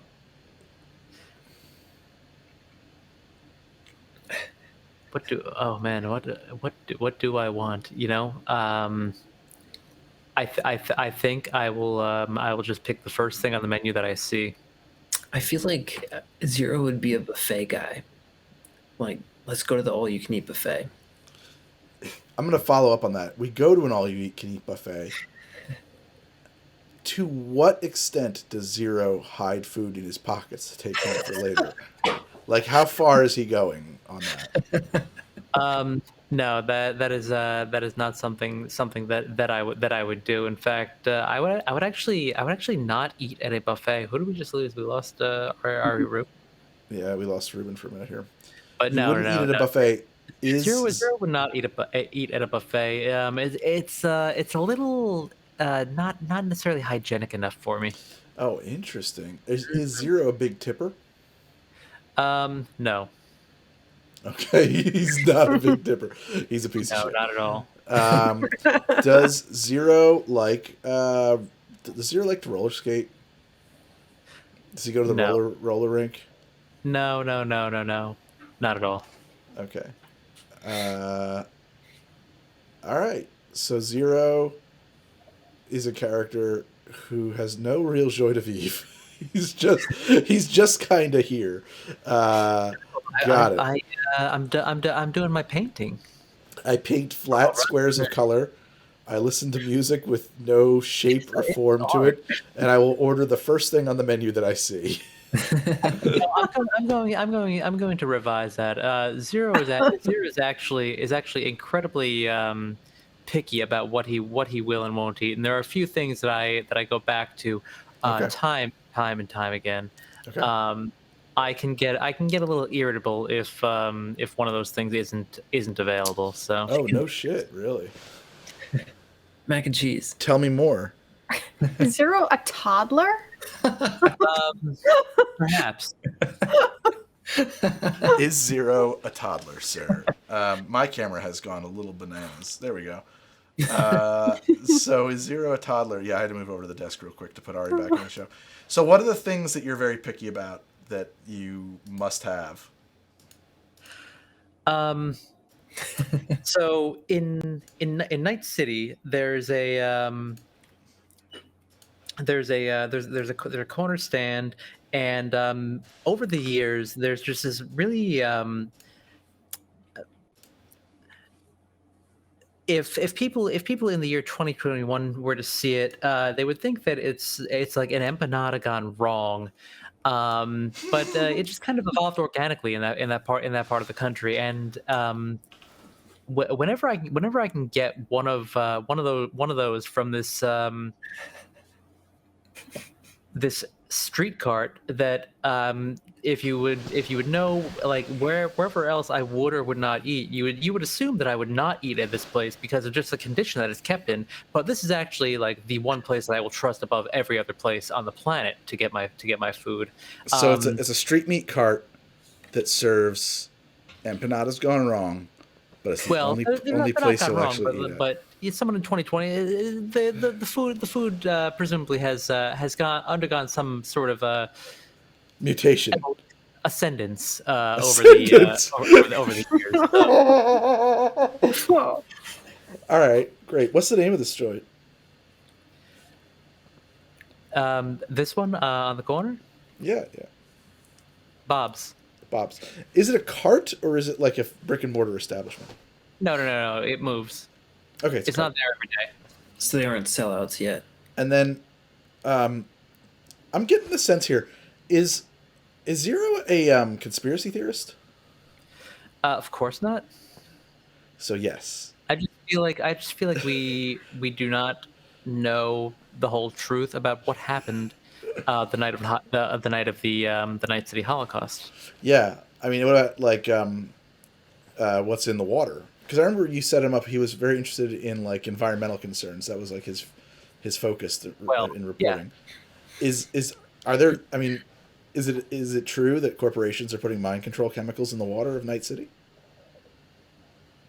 I mean, we haven't seen any evidence of that, but I mean, you should carry a personal filter. Because we also haven't seen evidence that that's not going on. I mean, look, it's just the water's not like clean here. Oh, that's true. Okay, so he's really not a conspiracy theorist. Look, it really depends on what you're talking about, because there are a few things that I've got to get to the bottom of. I've got to get to the truth of it, and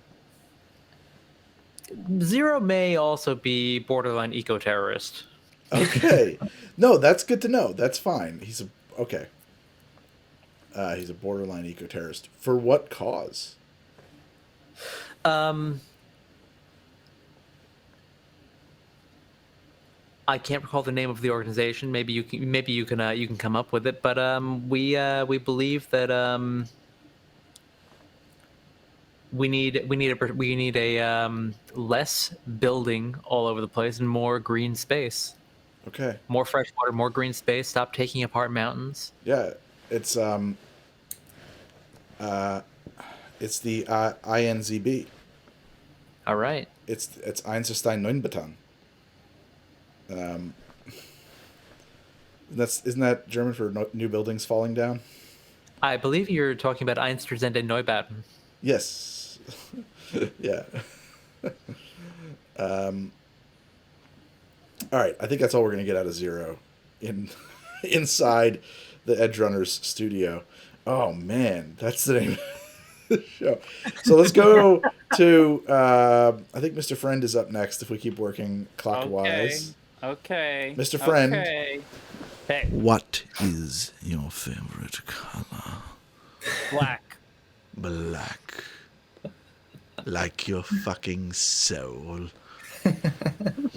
I got more like most of my clothes and my hair, but yeah, sure.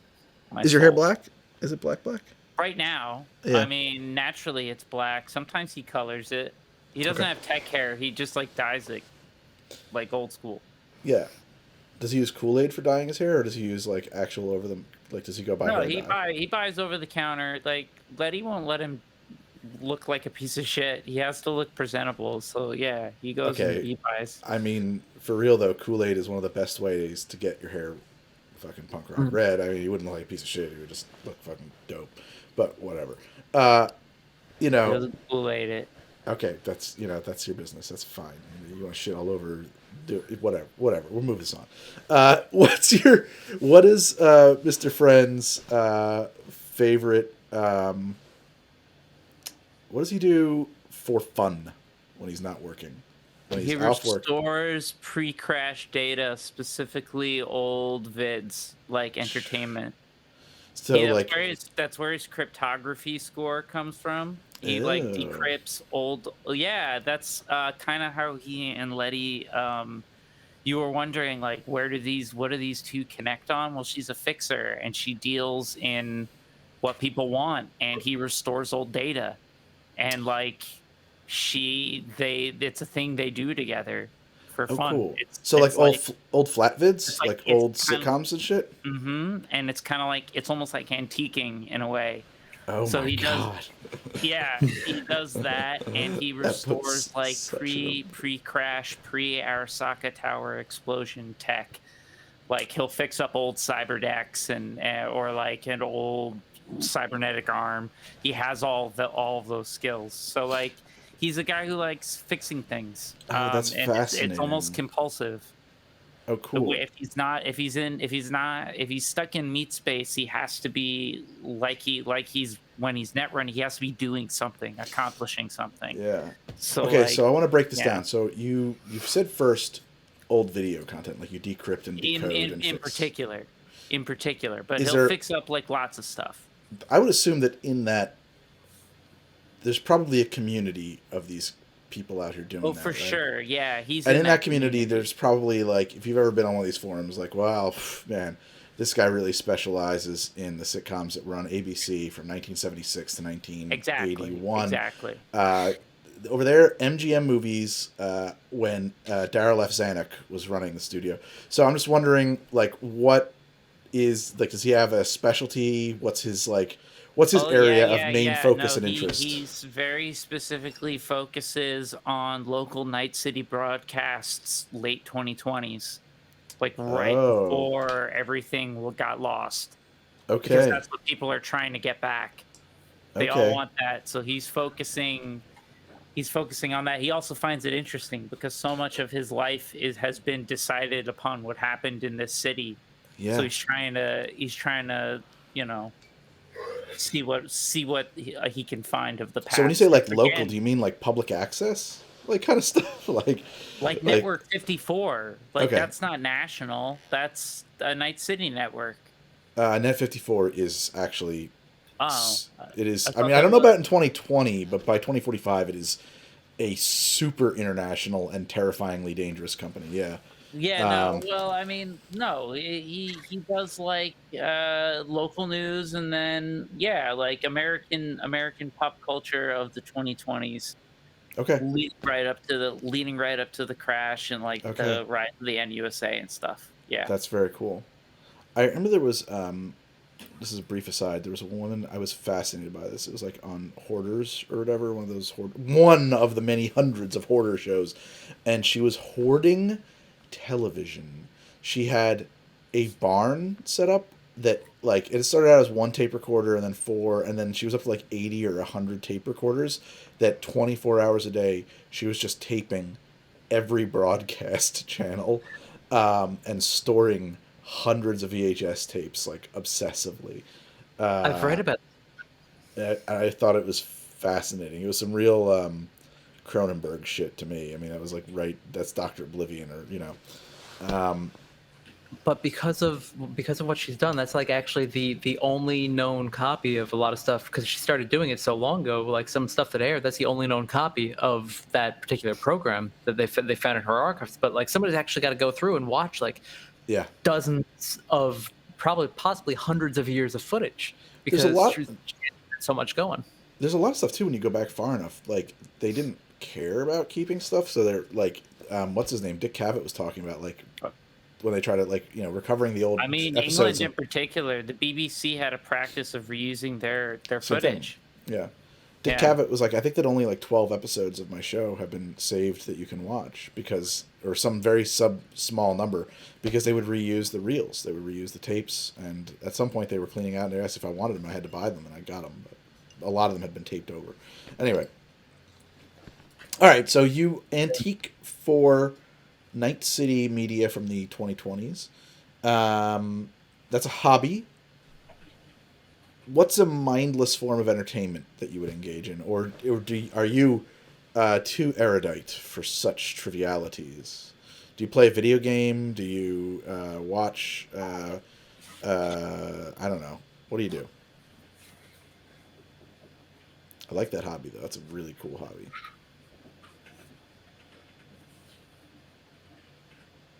Are you thinking, or has your mic failed? Repeat the question, sir. Aha, yes. The question. I was just saying that I love the Antique Roadshow tape Thank collecting. you. Yeah, I figured that's- that like you asked a very good question the first time they were hanging out, because Mr. Friend's very cold into the business. So you're like, what do these two like? Because they're both very cool customers. Letty's Yeah. also very just, they're both very cool. And like, what do they do together for fun? So I had to come up with an answer, and I was like, well, that sounds like something they would do for fun. They would like. I love it. He would like decrypt old TV shows and movies, and they'd watch it together, and she'd find buyers for it, and they'd turn a little side profit, a little side hustle. And that maybe that's how he met her, because I said he met her looking for stuff, and she's a fixer on the night market. So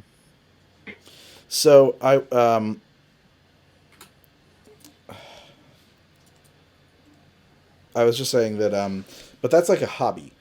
Is there a form of like just mindless entertainment, playing a video game, music, movies, TV show, pornography that you consume on a regular basis?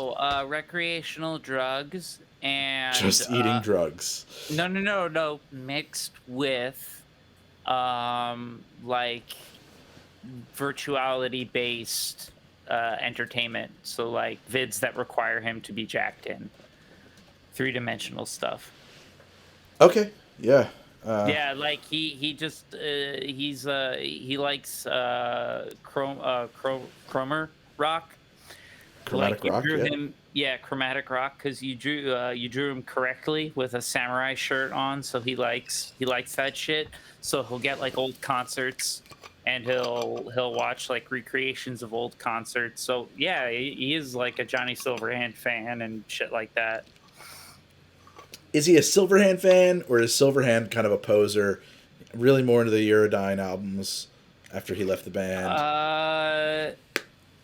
He likes Eurodyne. He respects Eurodyne, because I mean the guy's still on the grind. But honestly, Mr. Friend's a pissed off guy, and there was something just really fucking angry about Johnny, especially his shit towards the end, right before things blew up. You can't just take Dave out of Van Halen and throw in that Sammy Hagar guy. It just isn't the same. Okay? It's not the same. It's just not the same. And Samurai definitely lost something. I mean, they lost a lot when fucking Night City got nuked, but like Samurai lost something when Johnny went kablooey. That's all I'm saying. Like that's so Mr. Friend definitely does that. He's definitely listening to chromatic rock when he's like doing a run. And yeah, he then he does his side hustle. He helps out the local gang. He does like whatever net running they need. Okay. Yeah. So entertainment, he's into chroma rock and drugs. Recreational hobby? Drugs. Yeah. Not like as opposed to professional drugs. No. It's like weed versus heroin. I understand. I guess. I suppose. You understand? You guess. You suppose. There's a big difference. Yeah, there is a big difference, but there is. But I do think that big difference. Yes, there is. I just think that heroin is still a recreational drug. I think it meets that requirement. All right. So wait, recreational drugs. Okay. Non-addictive. Yeah, sure. Habit forming. Right. Okay, so I can go on. favorite food for Mr. Friend. What's he gonna eat when he's gonna shoot the works? He's flush. He wants to go out for a big fancy He date. likes fresh udon, like for real, made from real grown wheat. He's a serious udon man. With the actual egg that came from real chicken in it. That's very hard to get. None of this soy shit. Like he will go find that legit hole in the wall noodle shop, the one that looks like crap on the outside to keep a low profile. Like that's the type of place you'd go. Oh, I was gonna say, because you could also get the expensive stuff, the good stuff at like some rotating corpo restaurant on the top of a high tower, which is absolutely, he would love that. He would love that. Some really expensive place, but you want the authenticity of not just the real food, but like the hole in the wall basement place experience. Well, it's also comfort for him because he grew up in a shabby street environment. He just never got to have the nice food. So like Mr. Friend's at home in urban environments. So yeah, he'd be more inclined for something less corporate and a little more rough and tumble. But you wouldn't not eat at the corporate restaurant. No, I would definitely, like, if I could get reservations there, I'd go for sure. Absolutely. Okay. Yeah. All right. Well, listen, why don't you get on the phone and get some reservations for Dorcia? I'm not the American Psycho character. That's the other R. All right. I feel like we did food, we did music, we did your preferred forms of entertainment and hobbies. I think that's good. You've had friends. So Mr. Friend has friends. He has close associates. I have, including my girlfriend, 2 close friends. Yeah. At least. As I say, you've got probably, for a guy who puts on the front of being the most maladjusted, you probably have the most functioning relationships of everybody in the party. I was very straightforward with my roommate about bringing a bomb into the apartment, and we split ways very amicably. Yes, I mean, honesty is important. He's still we're still business partners. Actually, we do runs together. That's right. Presuming that's still the case when I get back to Earth. But that's where we left it.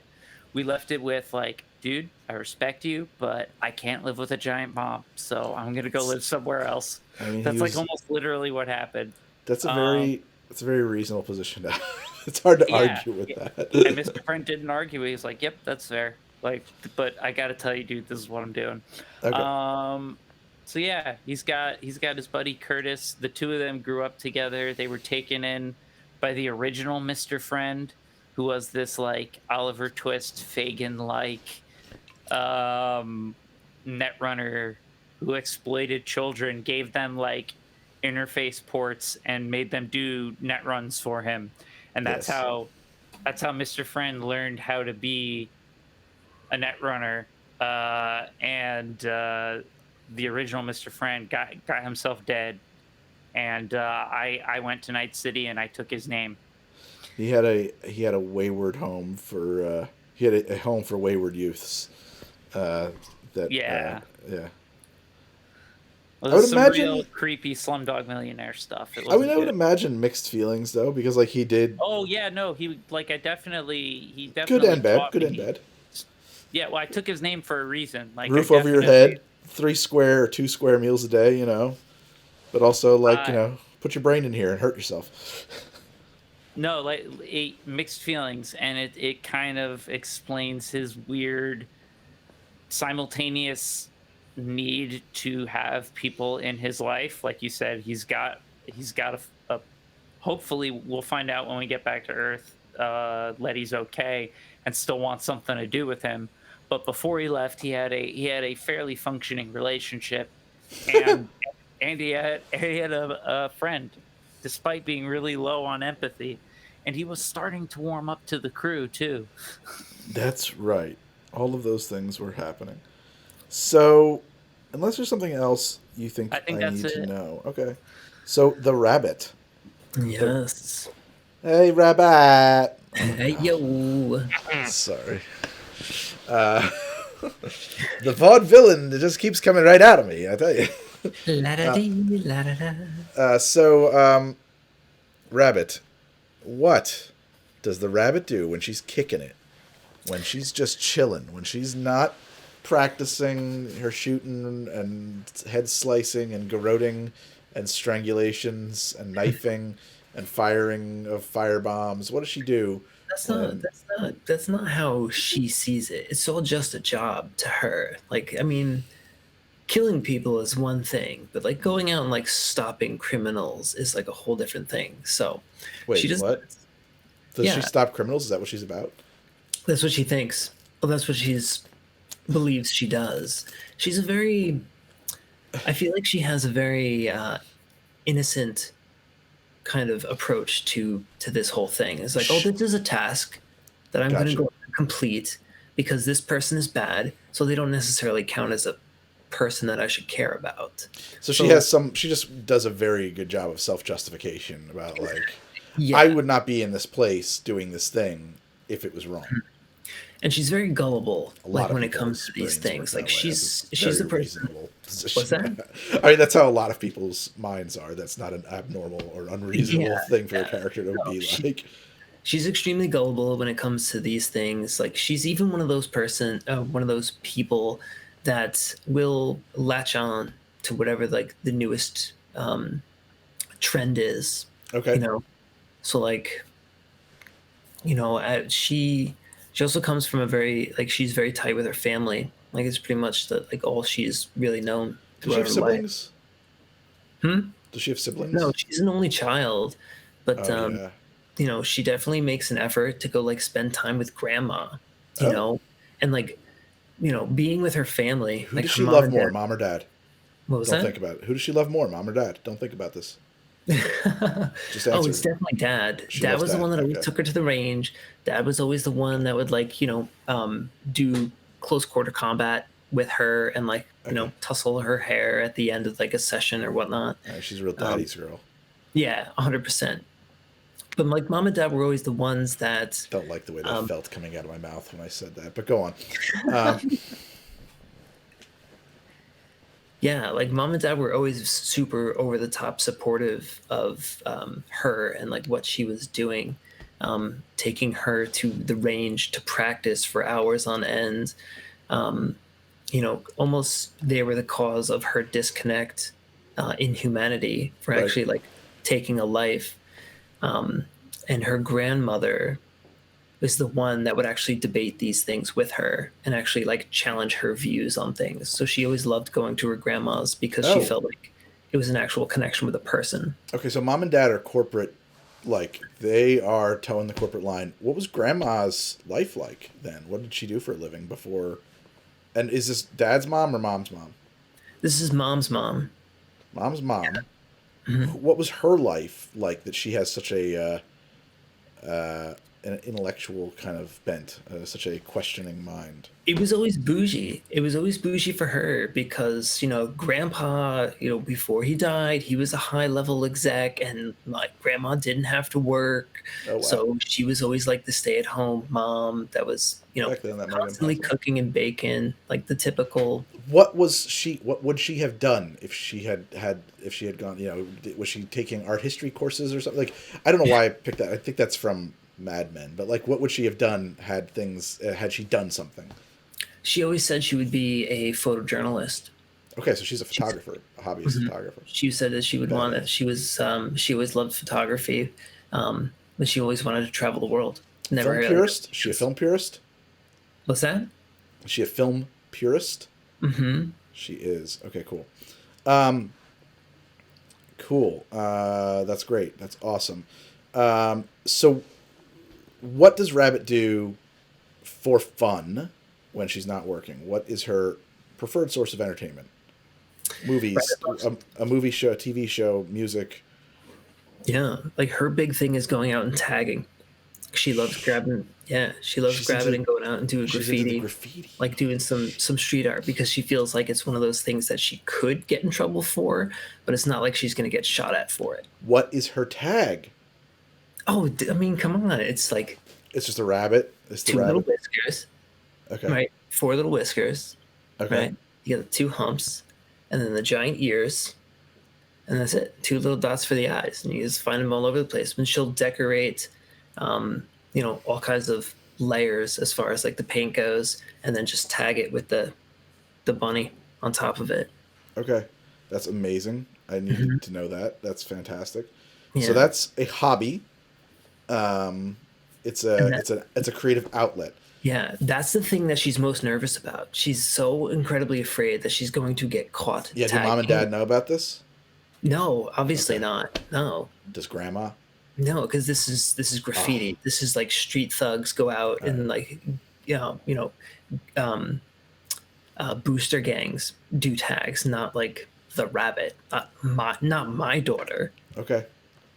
What is other end of the spectrum? You are not doing anything tonight. You're exhausted. You've been working all day. You get back to the apartment. You slump into your inflatable sofa. What is the thing you're going to do when you're vegging out? All those romance novels with like the big, the busty woman just like kind of falling with like the, It's a bodice ripper. Six pack holding her. Yeah, that's a like bodice the ripper. beach reads. Like I know a romance lot novels. about romance novel subgenres because of a personal friend who's a kind of a connoisseur. You're describing bodice rippers. We can get into more subgenres there. They are. Go on. Yeah, that's her jam. Like she loves to sit down with like a cheesy romance novel. So I'm going to tell you something that you don't know about the women, and I'll just say people who read romance novels in general. They are written from the perspective of a specific reader, and so like if you are a 5'7" girl with curly hair that's short, you will read the books where the protagonist is about 5'7" tall with curly hair that's kept short. And then those further break down amongst like, are you into time traveling Scotsmen? For some reason, there's a lot of time traveling Scotsmen. Like you can find time traveling Scotsman romance novels where the protagonist fits your own physical description pretty much exactly. Dude, Outlander is one bodice whoa, hold up, Ari. Titular thing. Ari, you're looping, Ari. Hold on. We've got an echo. Outlander is a time travel bodice ripper. Yeah, it absolutely is. Hang on. I'm trying to fix this, Ari. Rubin. Too many Aries. It's very frustrating. Can there ever really be too many Aries, though? I'm good with 2. Yeah. You say There that, we but go. if a third Ari showed up, you'd be like, oh, damn. We're crossing streams at that point. I can't do it. Oh, we're crossing streams. Yeah, so I would say that she's into romance novels or Yeah, it's just like a cheesy television guilty pleasure. adaptations She won't admit of romance She won't admit novels. that openly.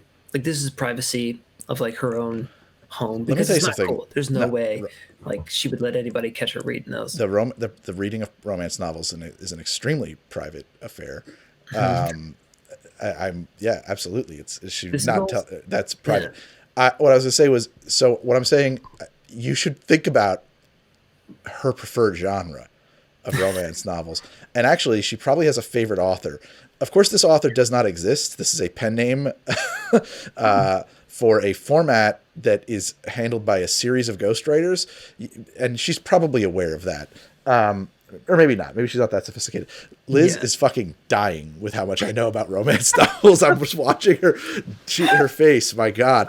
I want to take this one level deeper because the rabbit has never had an opportunity to like go out there and like meet people romantically. The rabbit is a virgin. Is that what you're trying to say here? I don't know if I would say that Okay, exactly. Fine. I would say like the connection.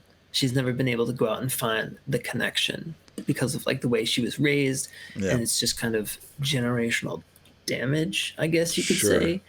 Like she just doesn't know how to do it, so she avoids it. So she's never made a love connection. Mm-hmm. Okay, and she likes romance novels. Does she reads? So she's an avid reader. Does she? She doesn't like to. Does she watch like the 2045 equivalent of Lifetime films? No, it's totally like pop culture stuff. So like, anything that's trending, as far as like watching, like she's totally on top of it, so she can, Okay. feel like so she stays abreast of what's on, like Mm-hmm. what people watch. She knows all the good shit. She's into the show. Yeah. But her real pleasure is reading romance novels. All right, so we've got a hobby, which I'm sorry, I totally. Did we get to your hobby? What is a hobby for the rabbit? No. She loves going out tagging. That's Oh, right. That's right. She's the graffiti art, the romance novels. She stays abreast of pop culture in general. What is her favorite food? ramen noodles. I feel like I've made that very clear throughout Ramen many noodles. episodes. Now, Yeah, she's constantly stuffing her face with like a bowl of ramen. instant ramen? Or are we talking quality ramen? Well, now or we're instant ramen dressed up? 'Cause I think the this is spectrum. The spectrum. Like if she was She- staying at home and just didn't feel like cooking, yeah, just pop like the instant ramen in the micro in the in the cooker and make it. the dehydrator. I don't know, the rehydrator. Rehydrate. If you were taking her out to like a dinner on a Yeah. dinner date, you better take her to the finest ramen noodle bar. So But she nobody would, because she's never made that love connection. No, I'm just saying the hypothetical date. Yeah. Does she go out alone? Does she No, go out and imagine a date? No, to her it's totally normal. Like, yeah, I'm gonna go out Friday nights. We go out with mom and dad. We go to this restaurant or that restaurant. Okay. You go out with mom and dad. Yeah. Do they have the money to go out that much? I mean, geez. All right. I mean, we're talking like Applebee's level restaurant dining. We're going to Pizza Hut. All right. So, yeah, I guess it would all be Applebee's. Oh, man. Okay, that's great. What is her favorite music? She's a youngster. She probably has a favorite music that she identifies with. I think the rabbit is mostly into like the lo-fi R&B kind of techno feel. Is this popular with the kids of her age group, or is this like a weird anachronism or a throwback or I think something? this would be like the up and coming. This is the new shit. Okay. Yeah, it's just like those low beats that just kind of like set you in like a mellow mood, and kind of, it's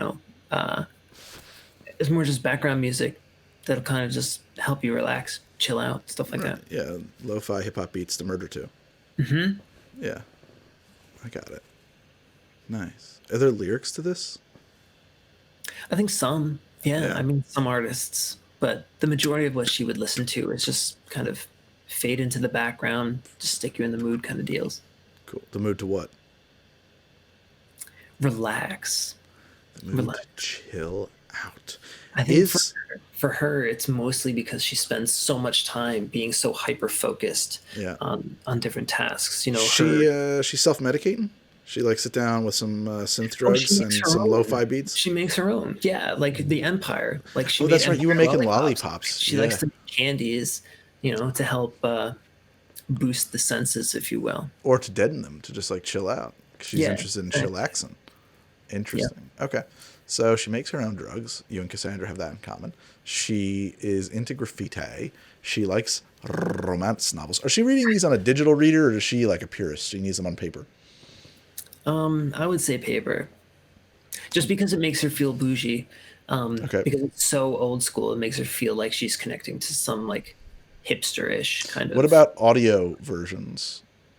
No, absolutely No, not. absolutely not. Okay. Yeah, that's saved on the on her agent, and that's way too close to society. She wants this completely to herself and personal. Gotcha. Because Most she's a very aspects, yeah. unique and special. Like, I'm probably not like other girls. Okay. I was like, nobody else reads these, but I really enjoy them. I mean, I'm not like the other. I'm not like other people my age. All right, as you can tell from my hair and piercings and tattoos. I'm a wise soul, as you know, obviously. Whatever.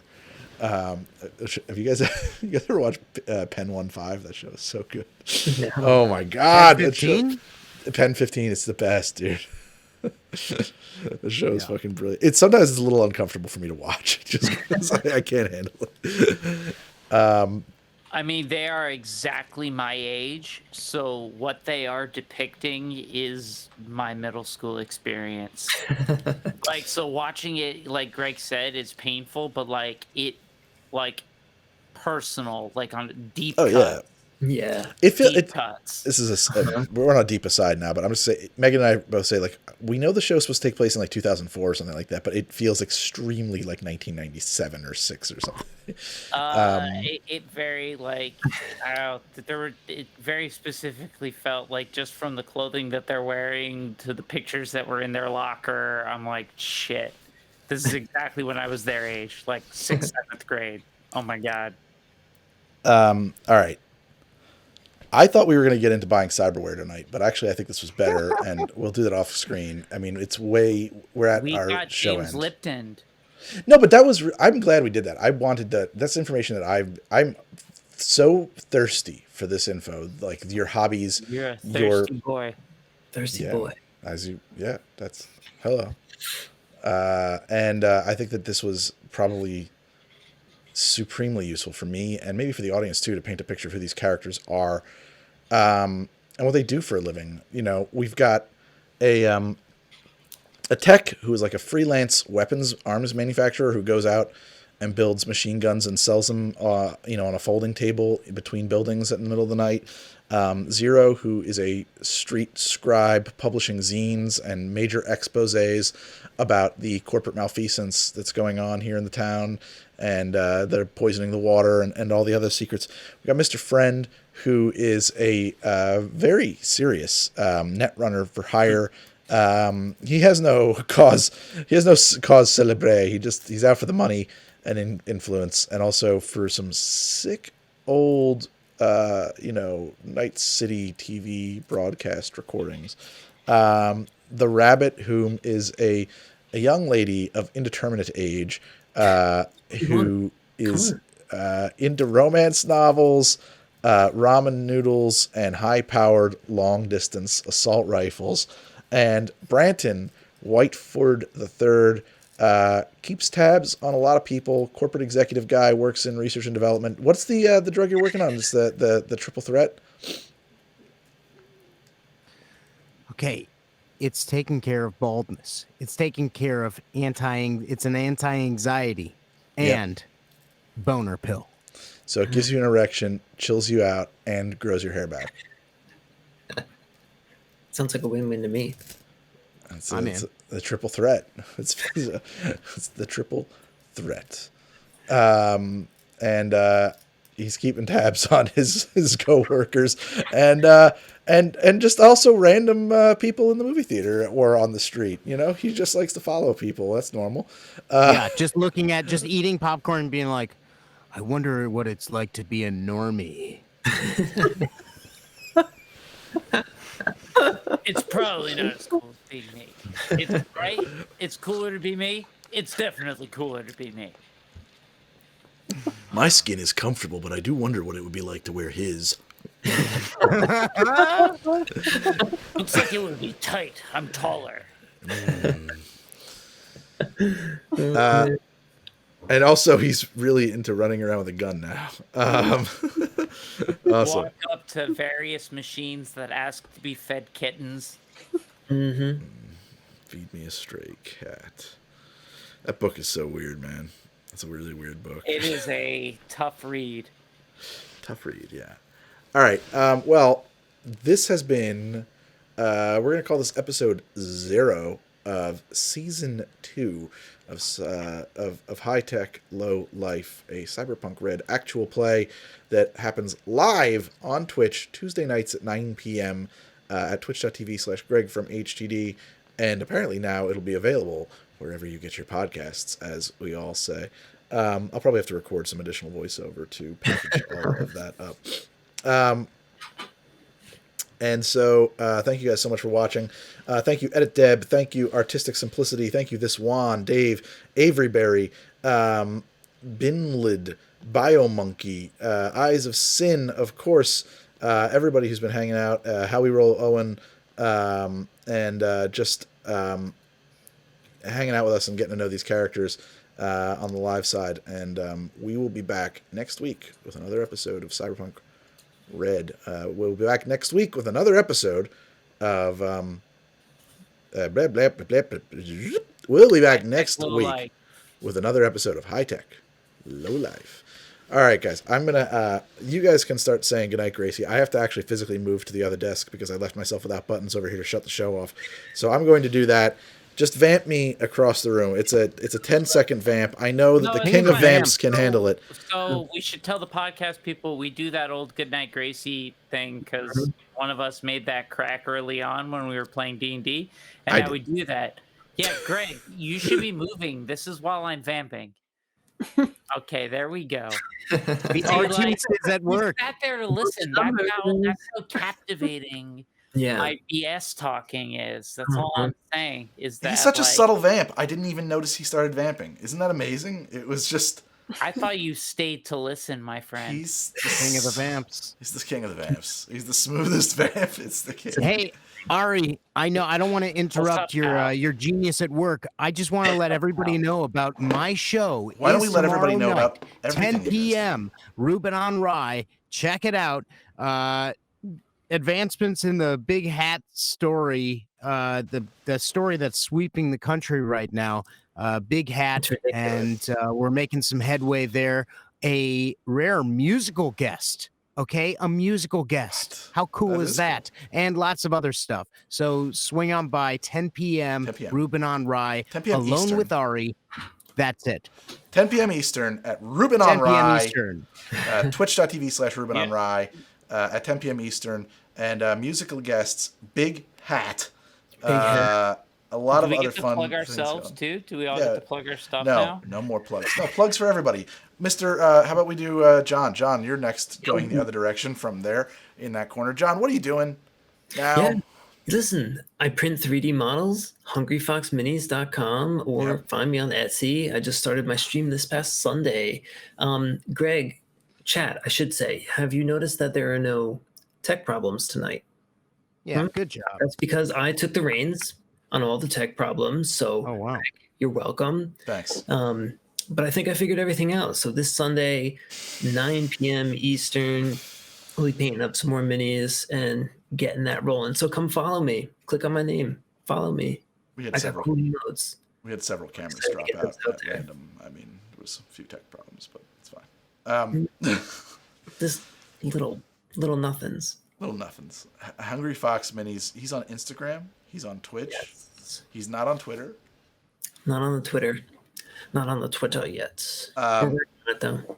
And when is your next stream? Do you have something scheduled, or is it just kind of coming up? Yeah, it's all on the schedule. I mean, I'm going to be doing the painting 9 o'clock on Sunday night. 9 o'clock Sunday night. 9 o'clock Sunday night. All right, so everybody should on Eastern times. On Eastern times. So everybody should finish watching whatever they're going to watch on HBO, or put it off even, because it probably starts at 9 o'clock. Put it off. You got it on HBO Max.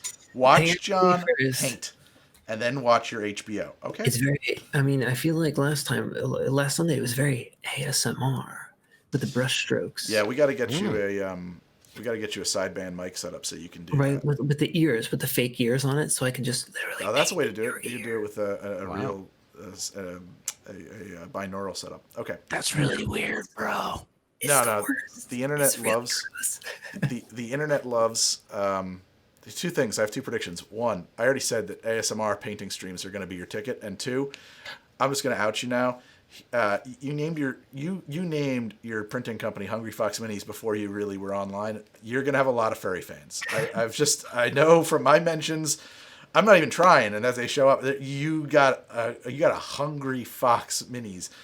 I don't know, man. You're a furry, and you want to watch me paint 3D. Yeah, he'd be into that. That's fine. D&D terrain. That's fine. I'm cool with that. Yeah, it's fine. John, I think you got an untapped market here. You could sell the furries 3D prints of themselves. Guys, hit me up. Oh wow, 3D Send prints of me a personas message. would fucking sell. They probably already have somebody doing that. Actually, people would fucking go nuts for that shit. I mean, Ari's getting a mini of himself. Just wait, it's gonna happen. All right. Hell yeah. Nice. All right. So, and then we got Mr. Friend, played by my good friend, Mr. Ari David. Mr. Ari David, how many times in the week are you streaming at The Amazing Ari? Twitch.tv/ 4 days. The Amazing 4 days a Ari. week. 4 days a week. At What are- twitch.tv/ The Amazing Ari. And I'm also on the Twitter at The Amazing Ari and the Instagram at The Amazing Ari and the Faces book. I have a Faces book page for Amazing Ari. I'm not on TikTok, though. I'm not that cool. What days are me the a 4 page. days? Which of the days of the week, which are 7, are the 4 that you are streaming? Monday, I do Thursday, I do Friday, and I do Sunday. Nice. Monday, Thursday, Friday, Sunday. Those are good days. Monday, Thursday, Friday, Sunday. And some people are asking if you guys have YouTubes. You know, that's something I know I do. I do have a YouTube. Oh, you do? Yeah. Okay, Amazing all Ari. of my streams are archived on YouTube. If you check, Excellent. look for the Amazing Ari on YouTube, Yep. you will find me. And That's a all of wise my thing to do. streams are backed up there. Yeah. Our streams, my streams do make it to H2D2, which is down in the doobly-doo. But we're gonna get better about that as well. I have to fix some things about the way that's working. And then we have Zero. We have Cassandra, who's played by Liz. Liz, do you have anything you want to plug this week? What are you plugging? I got nothing. She's got nothing. She has nothing to plug. And then Zero is Mr. Friend. Mr. Friend, what have you got to? Anthony, what are you plugging this week? Last week you had a book for sale. I'm so cool. Do I? I don't think I do. I'm not selling anything, or if I am, I'm real bad at it. You had an eBay listing last week that you said you wanted to plug. I don't know if that's has that been purchased? I think you should. I think that's great. I think that I think that we all have things to plug. You should plug your eBay listings. I think that's fucking awesome. There's like 3 books that have been sitting on eBay for like 2 years. Well, what are the names of the books? I don't even remember. I couldn't tell you. But if anyone somebody wants bought them, could you find them and ship them? Are you ready to sell these books right now? Whatever.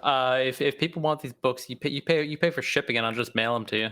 All right, we're gonna send you. I think that I'm trying to get rid of Anthony's stuff. garage sale is fucking genius, and we should definitely push this. And it should just be you should stream once a week or once a month all the things you're selling on eBay. Just like, all right, I got this for you. I can. You want me? Look at. I kind of want to go to sleep, but we'll reserve some time during the next stream. I'll get a pile of books and whoever Venmos me money for shipping, I'll send them out. I think I love that idea. Most of them are total garbage, so I understand why nobody's selling them. I just got. Maybe the rabbit. Wow, great, king of the sales, king of the sellers. Do you have any romance novels that the rabbit might be interested in? Do you think? There might be actually. I think there's one. There is. I don't know where it is. I'm looking at a bookshelf. I don't think it's on that bookshelf. I wouldn't put it on the bookshelf. You hide those. Yeah, I think I've got one for the rabbit. Nice. All right. Well, guys, this has been high tech, low life, high tech. High tech, low life, high tech, low life. This has been high tech, low life. High life, low fi, low tech. This has been Right. high tech, low This life. has been Critical Role. Man, I think we would get Fi sued. tech, high life. This has been Miller High Life, a weekly Cyberpunk RED stream. This has been High Tech Low Life, a Cyberpunk RED actual play from How to Drink and us fellas, all of us, the crew. We need a name. Peoples. And we'll be back next week at 9 p.m. Eastern, right here at twitch.tv/Greg from HTD. And you can find this podcast wherever you get your podcast. Sound effects. That's how podcasts end on NPR. That was All right, perfect. guys. Yep. Spot on. Thank you all so much for watching, and we'll see you next week. Say goodnight, Gracie. Good night, Gracie. Good night. Love you guys.